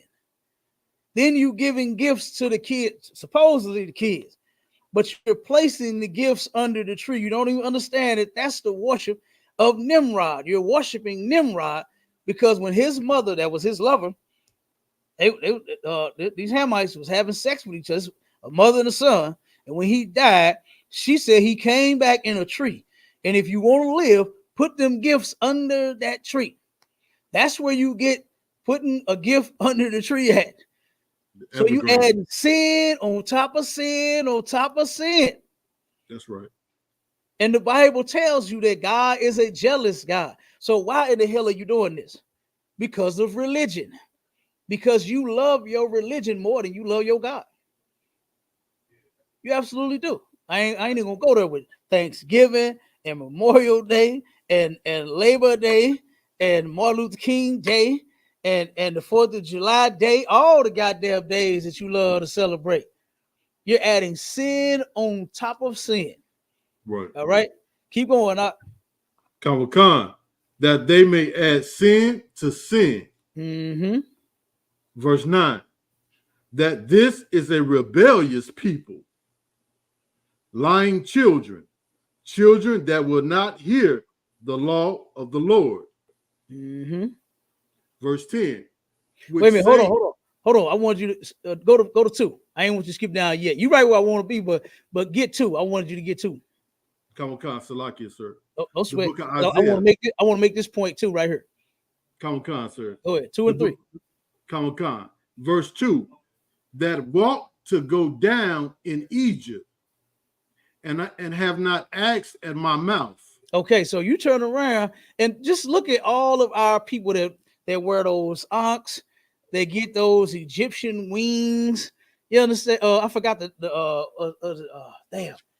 eye and the wing. What's the one with the wings on? Is that Haru or whatever the hell name? I had to look it back up. But whatever god that is, they put them wings on their back. I done seen sisters with them Egyptian eyes and wings on their damn neck and their back and their chest. You know what I mean? Just all kind of stuff. I've seen ankhs on brothers and sisters' arms and around their neck. You know, you turn around and you want to walk down to Egypt, but you have not asked at the Most High's mouth. The Most High didn't tell you that Africa is the motherland. That's and right. Egypt is where you from, and Kemet is your religion. He didn't tell you that. He did not tell you that. Matter of fact, those damn commissions, the people who actually are from that, you understand that people don't even believe in all that nonsense. They don't wear ankhs. You understand? They don't do it. They ain't walking around like what's it? Poor righteous teachers. They had the ankh, the cane, and all that Egyptian mess. They don't do that. You confused Negroes do it, and you did it not because you asked at the Most High mouth. That ain't why you did it. It's because you lost and you want to find yourself. Guess what? You can find it right here in the Bible. And guess what? That culture is too clean for you. You don't want to follow what God set for you to do, because it won't allow you to eat pork, and shrimp, and crab, and lobster. The Most High has rules. Religions don't. You understand? Your religion will allow you to sleep with other men's wives. The Bible don't. But in religions, oh man, hey, it's fair game. Hey, she gave it to me. She opened her legs. No matter whether Brother Jones know about it or not. Sister Jones one gave me the booty. She gave me the cheeks. You can do that in religion, but not in the Bible. You can molest children in religions. Don't all religions molest children? Absolutely. But here we are in the ISUPK that wouldn't dare lay our fingers on a child. And they talk about us because we have more than one woman. Something that's not unlawful to do. We deal with grown women that will be with us on their own, not because we forcing them. I don't want to force no woman to be with me. Come. Can you imagine that? Trying to make somebody be with you? Like, that's ridiculous. A nigga got more game than that. I'm gonna spit some game on you. You understand? I'm gonna be in your ear talking about Pound Town, nigga, bit down, nigga, eat it out, baby. That's what I'm talking about. You understand? Not turn around and trying to grab you by your damn neck and your hair, talking about some you finna be my wife. I ain't doing that. No. You understand? I don't get it out. But in religions, you can do that. I've seen religious people. I got another aunt that gets, boy, oh my God. All you got to do is tell her, God said you're going to be my wife. Boy, she ready to get married tomorrow. She think that's her husband. Salaki Adawan. Come on. That's all the black women in the church. That's all of them. That's how they act. That's all of them. That's all of them. I'm telling you. All you got, I'm telling you. This aunt, I'm telling you. And niggas have said that to her several different times. I know a brother that couldn't even read or write, but this nigga told her, God just told me that you my wife. And she honestly was about to marry this dude. Matter of fact, I'm sorry. She did marry the guy. She divorced him right after that. God said he was no longer her husband, that she was no longer his wife. You understand? And then she fell for the next Negro that said, God said you my wife. Yes, so she actually married him. She married that brother. Yep. She married him. And then after so long, she said, God told her, that ain't my husband no more. That's what she said. And auntie, you lying. You just didn't want to be in a relationship. But go ahead, I'll keep reading. Come. And have not asked at my mouth to strengthen themselves in the strength of Pharaoh, and to trust in the shadow of Egypt. Okay, now just think about all of those brothers and sisters that actually follow that Egyptian mess. You understand? And the Lord is saying that woe to the rebellious shit, I mean destruction. For those that walk down into Egypt, but not at my mouth. You ain't asked the Most High. You ain't asked him. He didn't say, go down to Egypt because that's where you from. He didn't tell you that. He didn't tell you to go pick up that aunt because that's a symbol of our faith and our religion. He didn't tell you that. You told you that. Google told you that.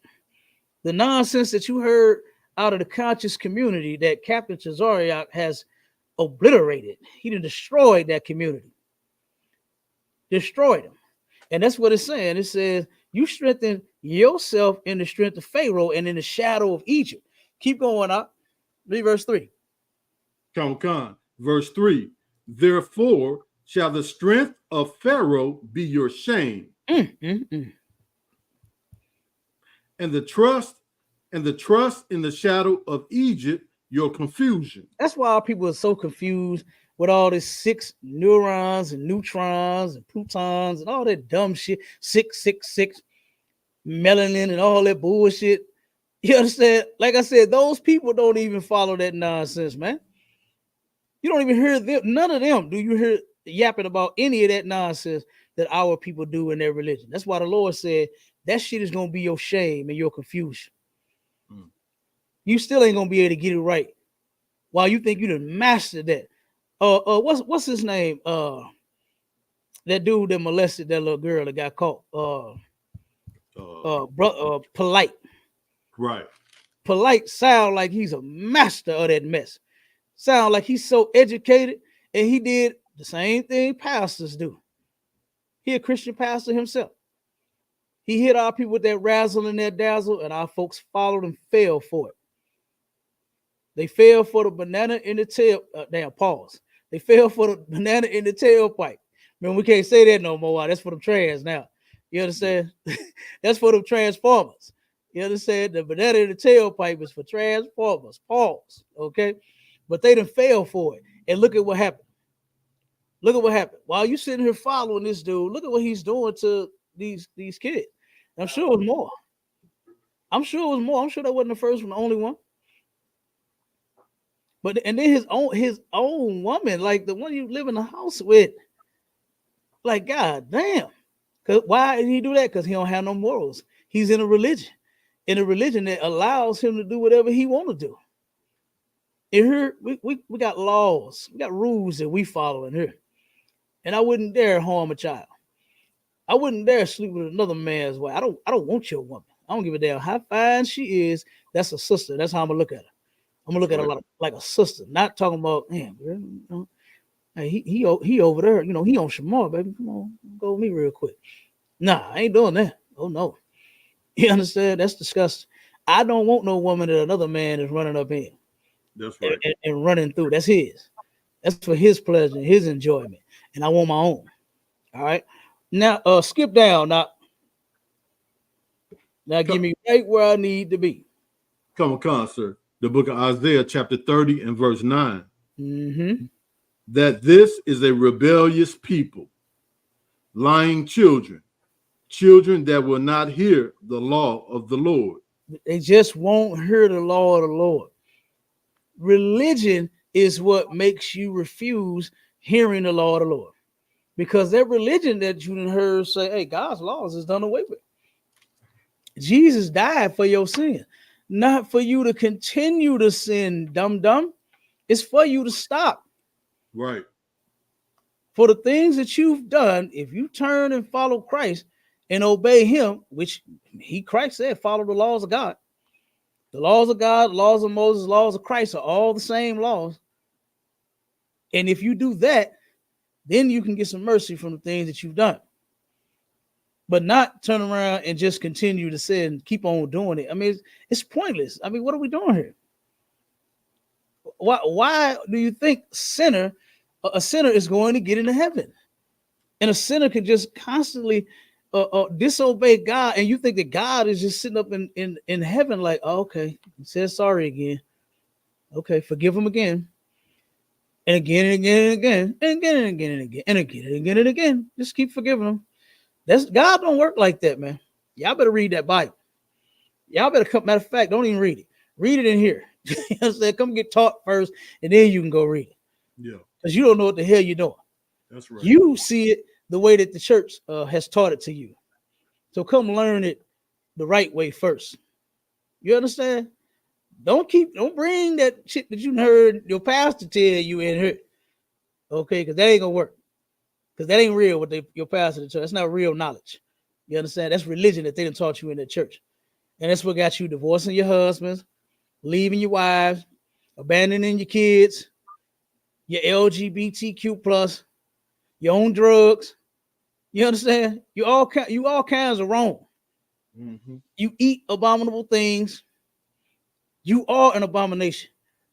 And you think that you are blessed and highly fucking favored. Why and how? Forget about it. How? How, man? When the Bible says, let me let you Christians in on a secret, that God hates sinners. That's what right. The Bible say. So when you break God's laws, he hates you. You ain't even trying to do nothing new. Because of your religion, it has you believing that you are born into sin. That means that you can't help yourself. You can't help but turn around and break God's laws. You can't help but be filthy and nasty as can be. But God loves you for some odd reason. No, he don't. It's in the Bible.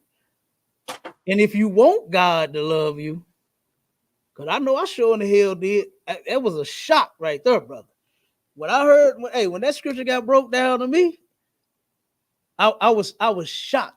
That trauma that I heard the truth helped whip me into shape. That helped whip me into shape. I'm like, damn, God hated it. You crazy? What the hell? What you mean? I'm looking at the screen. I'm looking at the generals because I was taking class from the house. I'm looking at the generals like, whoa, wait, what do you mean? Hold on, let me tap my screen, make sure I heard that right. It's a touch screen. Let me see, make sure that this ain't lagging or something. What did I hear? Nah, it was right. That scripture was perfect and on point. We refuse to hear the laws of the Lord. That's when I started paying attention and when I actually heard the truth that these laws are not done away with. They're still in effect. And it's in the Bible and been there the whole time. We've been listening to religion. The religion that we've been listening to has been telling us that we don't have to obey those laws anymore. And that's a lie. That's a lie. Right. Keep reading up. Con, verse 10, which say to the seers, see not. Stop right there. Back in the day, the priests and prophets were called seers. That's what they were called back then.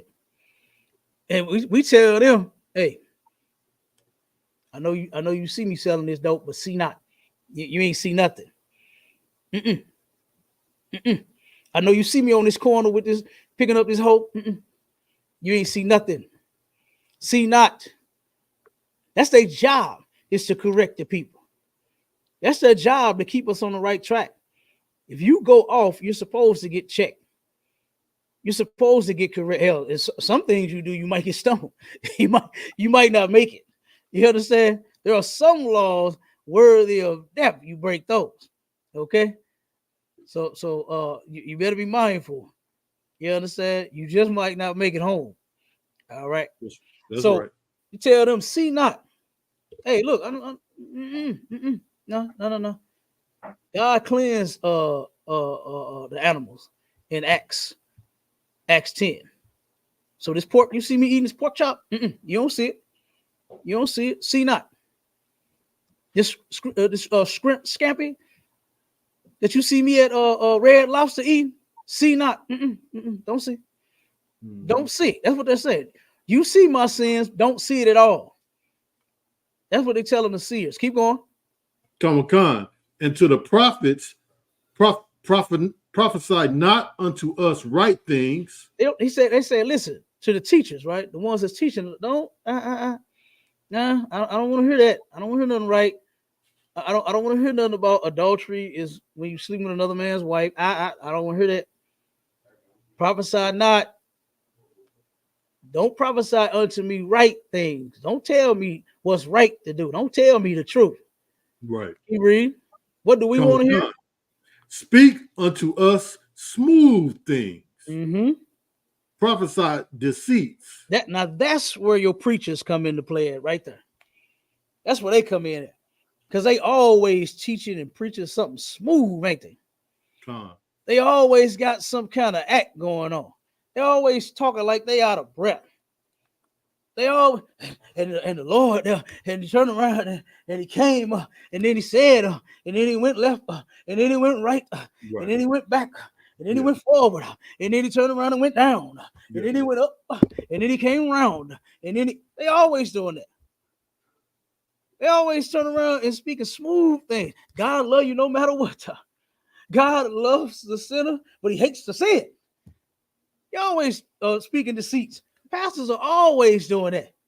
You understand? Every time they talk and open their mouth. Can you hear the white boy? He just said it. You got singers looking like singing the gospel and singing secular music. You got the pastors looking like what do you say? The psychics looking like the prophets. You understand? It's all confused. Religion is confusing as hell. It is. Yeah. It really is. And that's why our people are so messed up, because you will follow that religion, but you won't follow God in the Bible. They're saying it right here. Yeah. Keep going. Keep reading up. Come, sir. Verse 11. Get ye out of the way. Turn aside out of the path. Cause the Holy One of Israel to cease from before us. So they saying, listen, man. And that's what they saying to us right now today. It's like, listen, man, look, that stuff you teaching about the laws, man, look, I don't want to hear that. You can get on away from here with that. If they could, they'll unalive us, man. They would. They would. They'll get rid of us, because guess what? They don't want to hear it. They don't want to hear nothing right. Yeah. That's why they fight against us so bad. And we're reading the same Bible that they hold. Look, how many? It's 1,700 churches in the city of St. Louis right now. And every member out of every church is walking out of there with the Bible in their hand. They got the Bible in their doggone hand, right? And they walking right out of church, holding on to that Bible, right? And then when we open it up and tell you, read this. This is what it say. They'll say, nope, get out of here. Nobody trying to hear that. God love everybody. God don't just love black people. Who in the hell would turn around and deny that? Like, you know how much strength that would give a person when you tell them that Christ is one of your people? Look at what it did for white people. They drew a picture and made Christ white. Look at how, man, look at how strong they swole up their chest. They swole up their goddamn chest when you tell them Jesus is white. Yeah. But then when you tell niggas that Christ is actually blacker than Wesley Snipes, they get an attitude with you. Right. They tell you, get out the way. We don't want to hear that. Keep reading up. Come, sir. Verse 12. Wherefore, thus said the Holy One of Israel. Now, this is what's going to end up happening to you. You understand? And this is what the Holy One of Israel says. It's talking about God. You understand? This is talking about the Most High. Since you is telling the prophets and the seers, hey, see not, prophesy not. We ain't trying to hear that. Prophesy deceit, smooth things to us.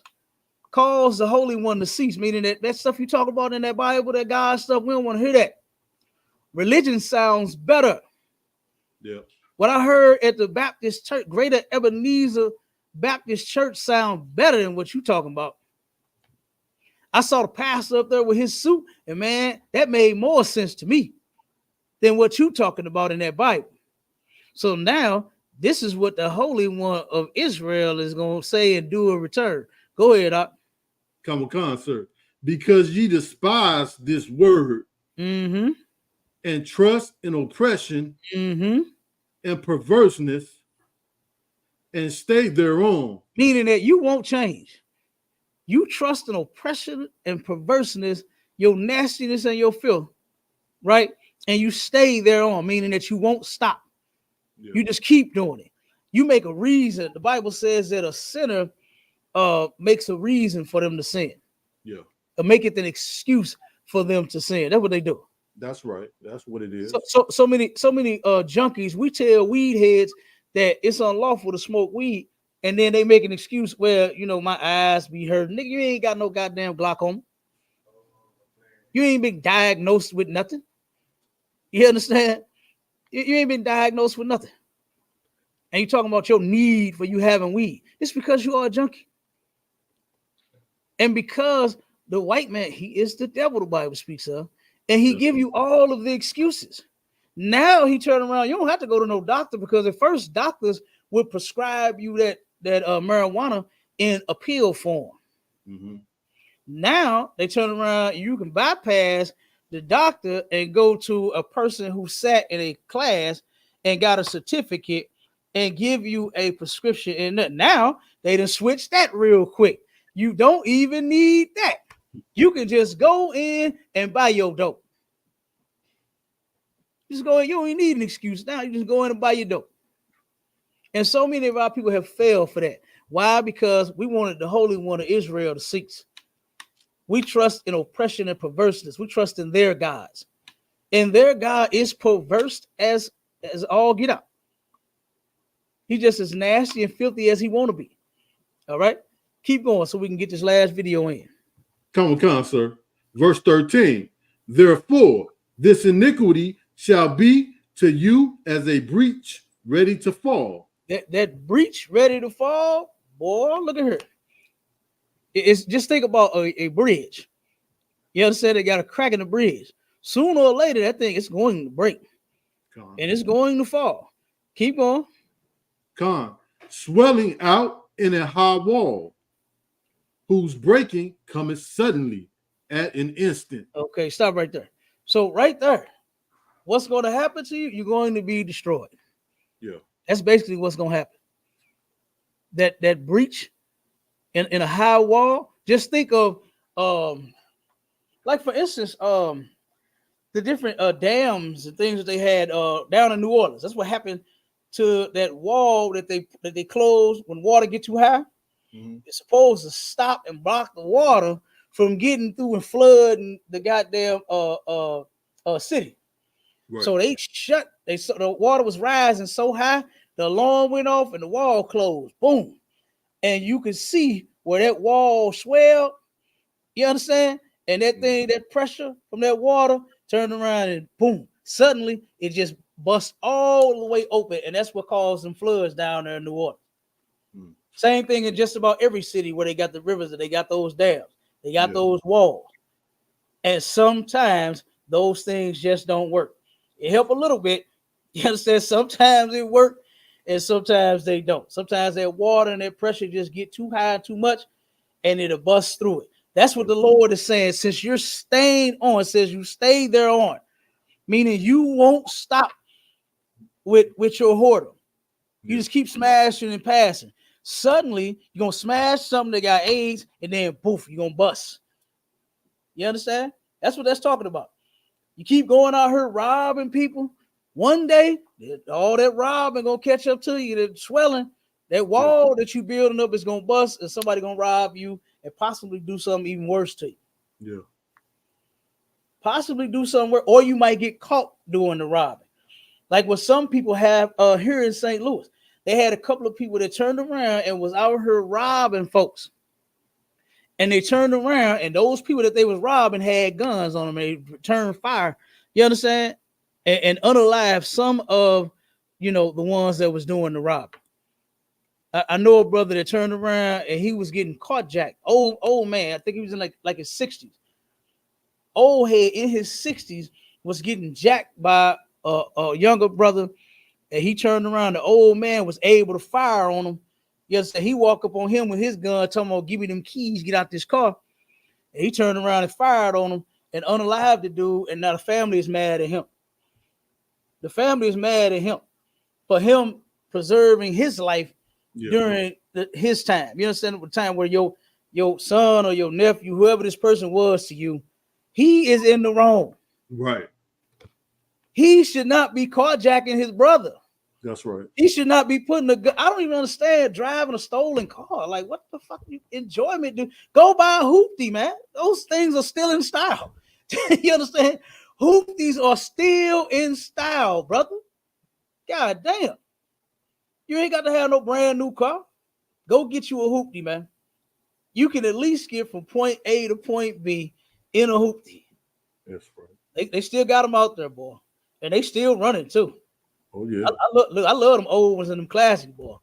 I'm finna buy me one. I'm ready to get me another one. Give me another old school. I had a 69 Impala. I'm ready to get me something else and hook it up. You understand? I'm ready to deck it out.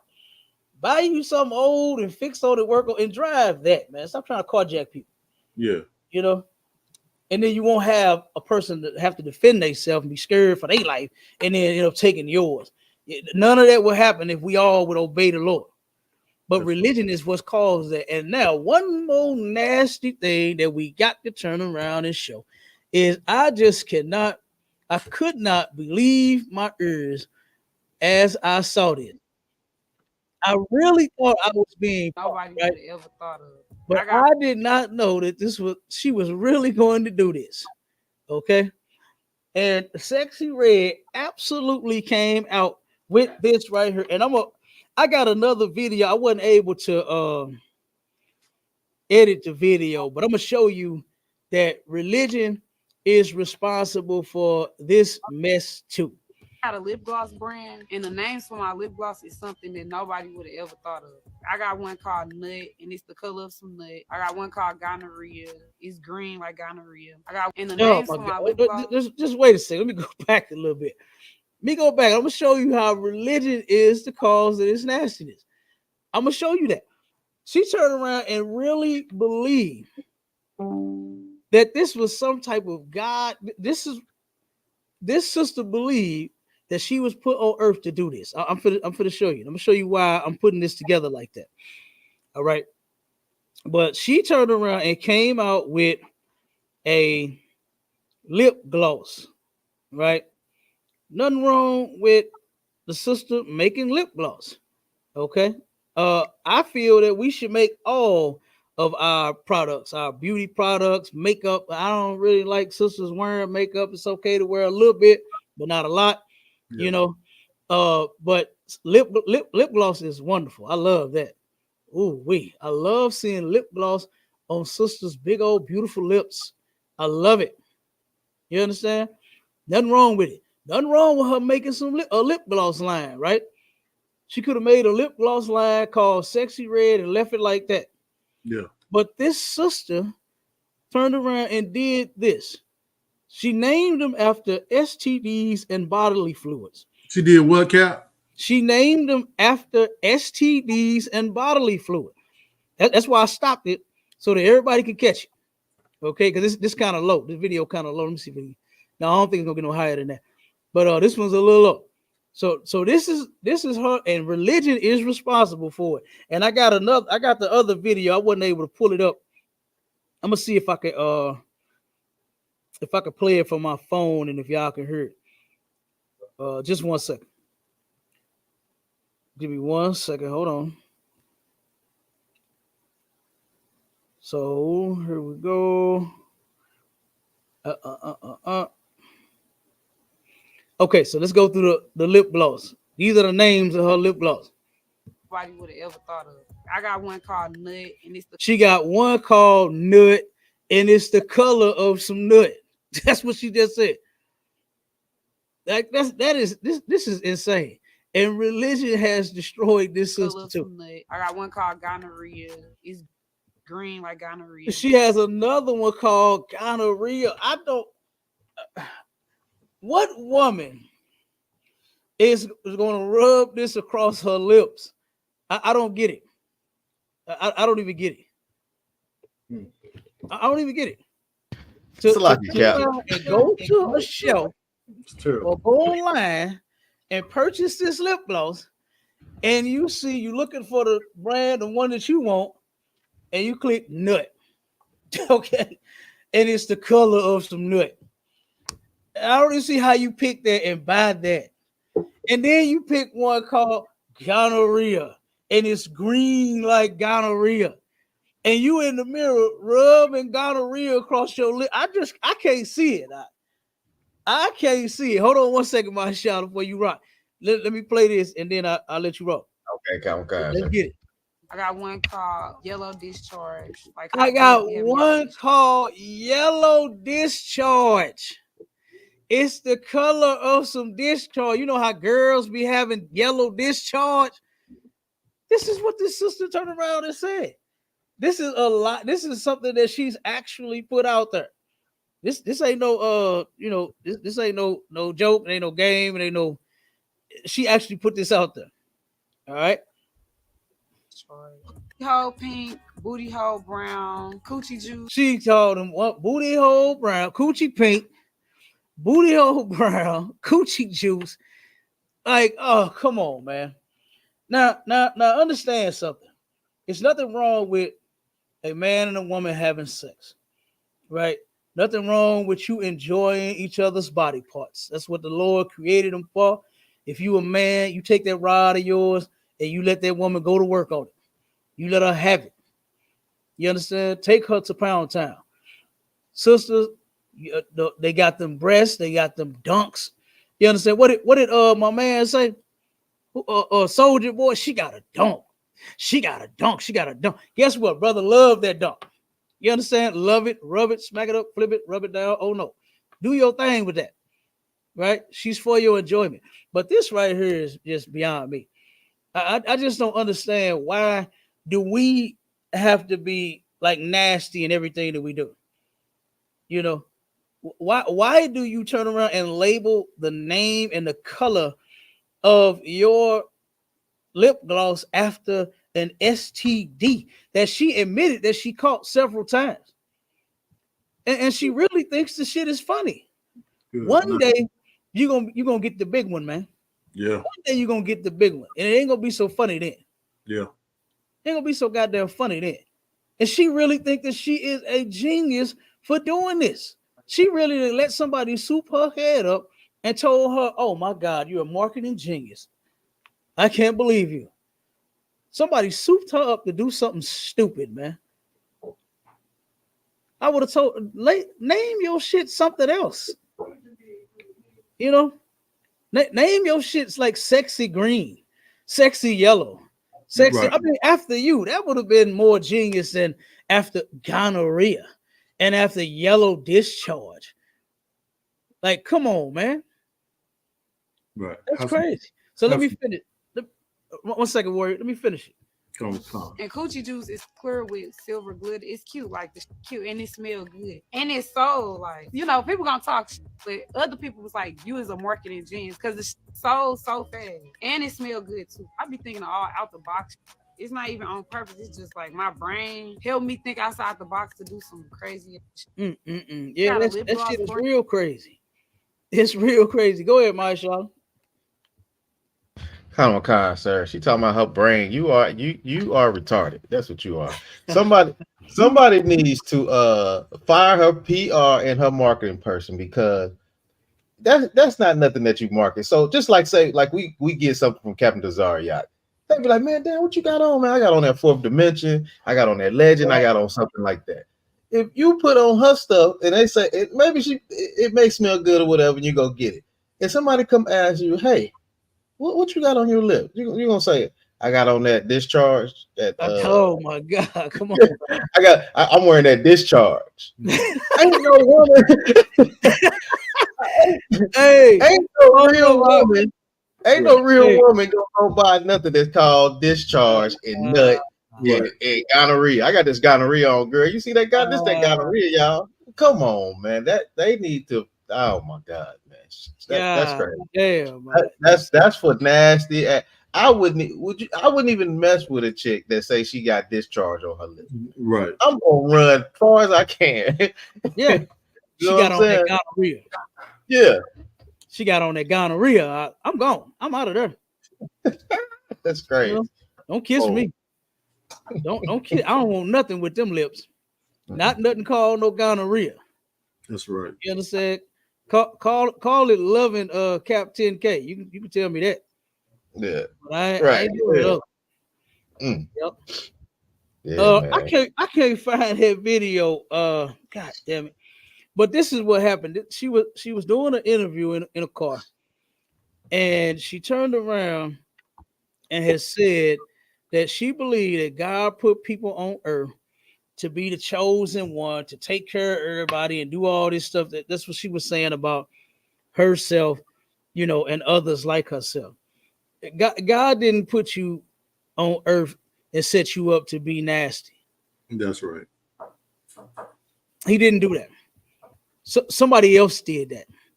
You understand? One of your goddamn whoever set you up to do that.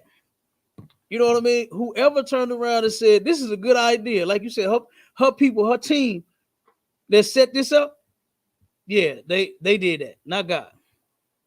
God didn't do that. And then now this was a funny video right here. I'm gonna play this one. Then we're gonna get out of here. This was a funny video right here. And this was explaining them Christian boys to the T. This was funny as hell.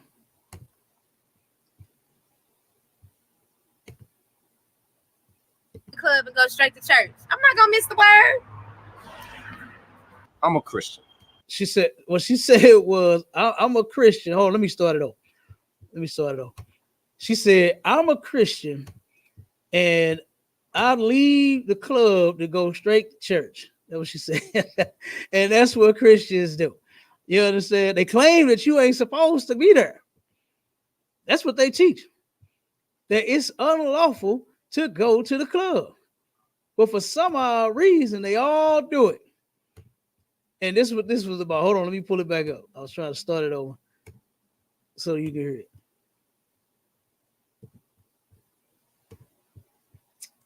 All right. I'm a Christian. Of course I leave the club and go straight to church. I'm not gonna miss the word. I'm a Christian. Of course I try to smash new members that come into the church. Sister Johnson, how you doing, baby? You need some hands laid on you, baby? I'm a Christian. Of course I raise my hands up high just so the pastor can see I'm in church. Amen. I'm a Christian. Of course, when the collection plate goes around, I always find an excuse to run to my car. Oh, wait, I think I left my car on. I'll be right back. No, I'll be right back. Yeah. I'm Christian, and of course I celebrate pagan holidays. But shh, don't tell anybody else. I'm a Christian. Of course I'm looking at booties every time I'm in church. That's called the Lord's cheeks. I'm a Christian. Of course I wear my skimpy clothes to Bible study so I can catch a man. Where my man at? I'm a Christian. Of course I don't apologize when I'm wrong. I just say God knows my heart. I'm a Christian. God knows my heart. There it is. You understand? And that's Christianity in a nutshell right there. They full of shit. Every last one of them, man. You understand? And if y'all really want to serve the Lord, then you come join Commander General YAHANNA in the Israelite School of Universal and Practical Knowledge. With that, listen, we go on. If y'all want to close out, or if not, we can just get out of it. Hey, Salaki, heavy class, sir. Heavy radio show, Salaki. Heavy radio show. Yeah. Hey, and listen, we got to keep it rocking. Look, we're going in on the divorce this Thursday, man, because I was just amazed by that. Just the title alone, with that sister leaving that man after 39 years. Yeah. I was like, whoa, you know, and we got to use that to show this is not what we're supposed to be doing here. We're not supposed to, damn, why would you be with somebody that long? Hey, Cap. They met in college. You've been with this man 40 years almost. And to just end it. Come on with it, Maisha. Another one they're not talking about, though, which we're going to bring up on Wednesday for STATL Connect, is Blair Underwood. Just that him and his wife just broke up after 40 years also.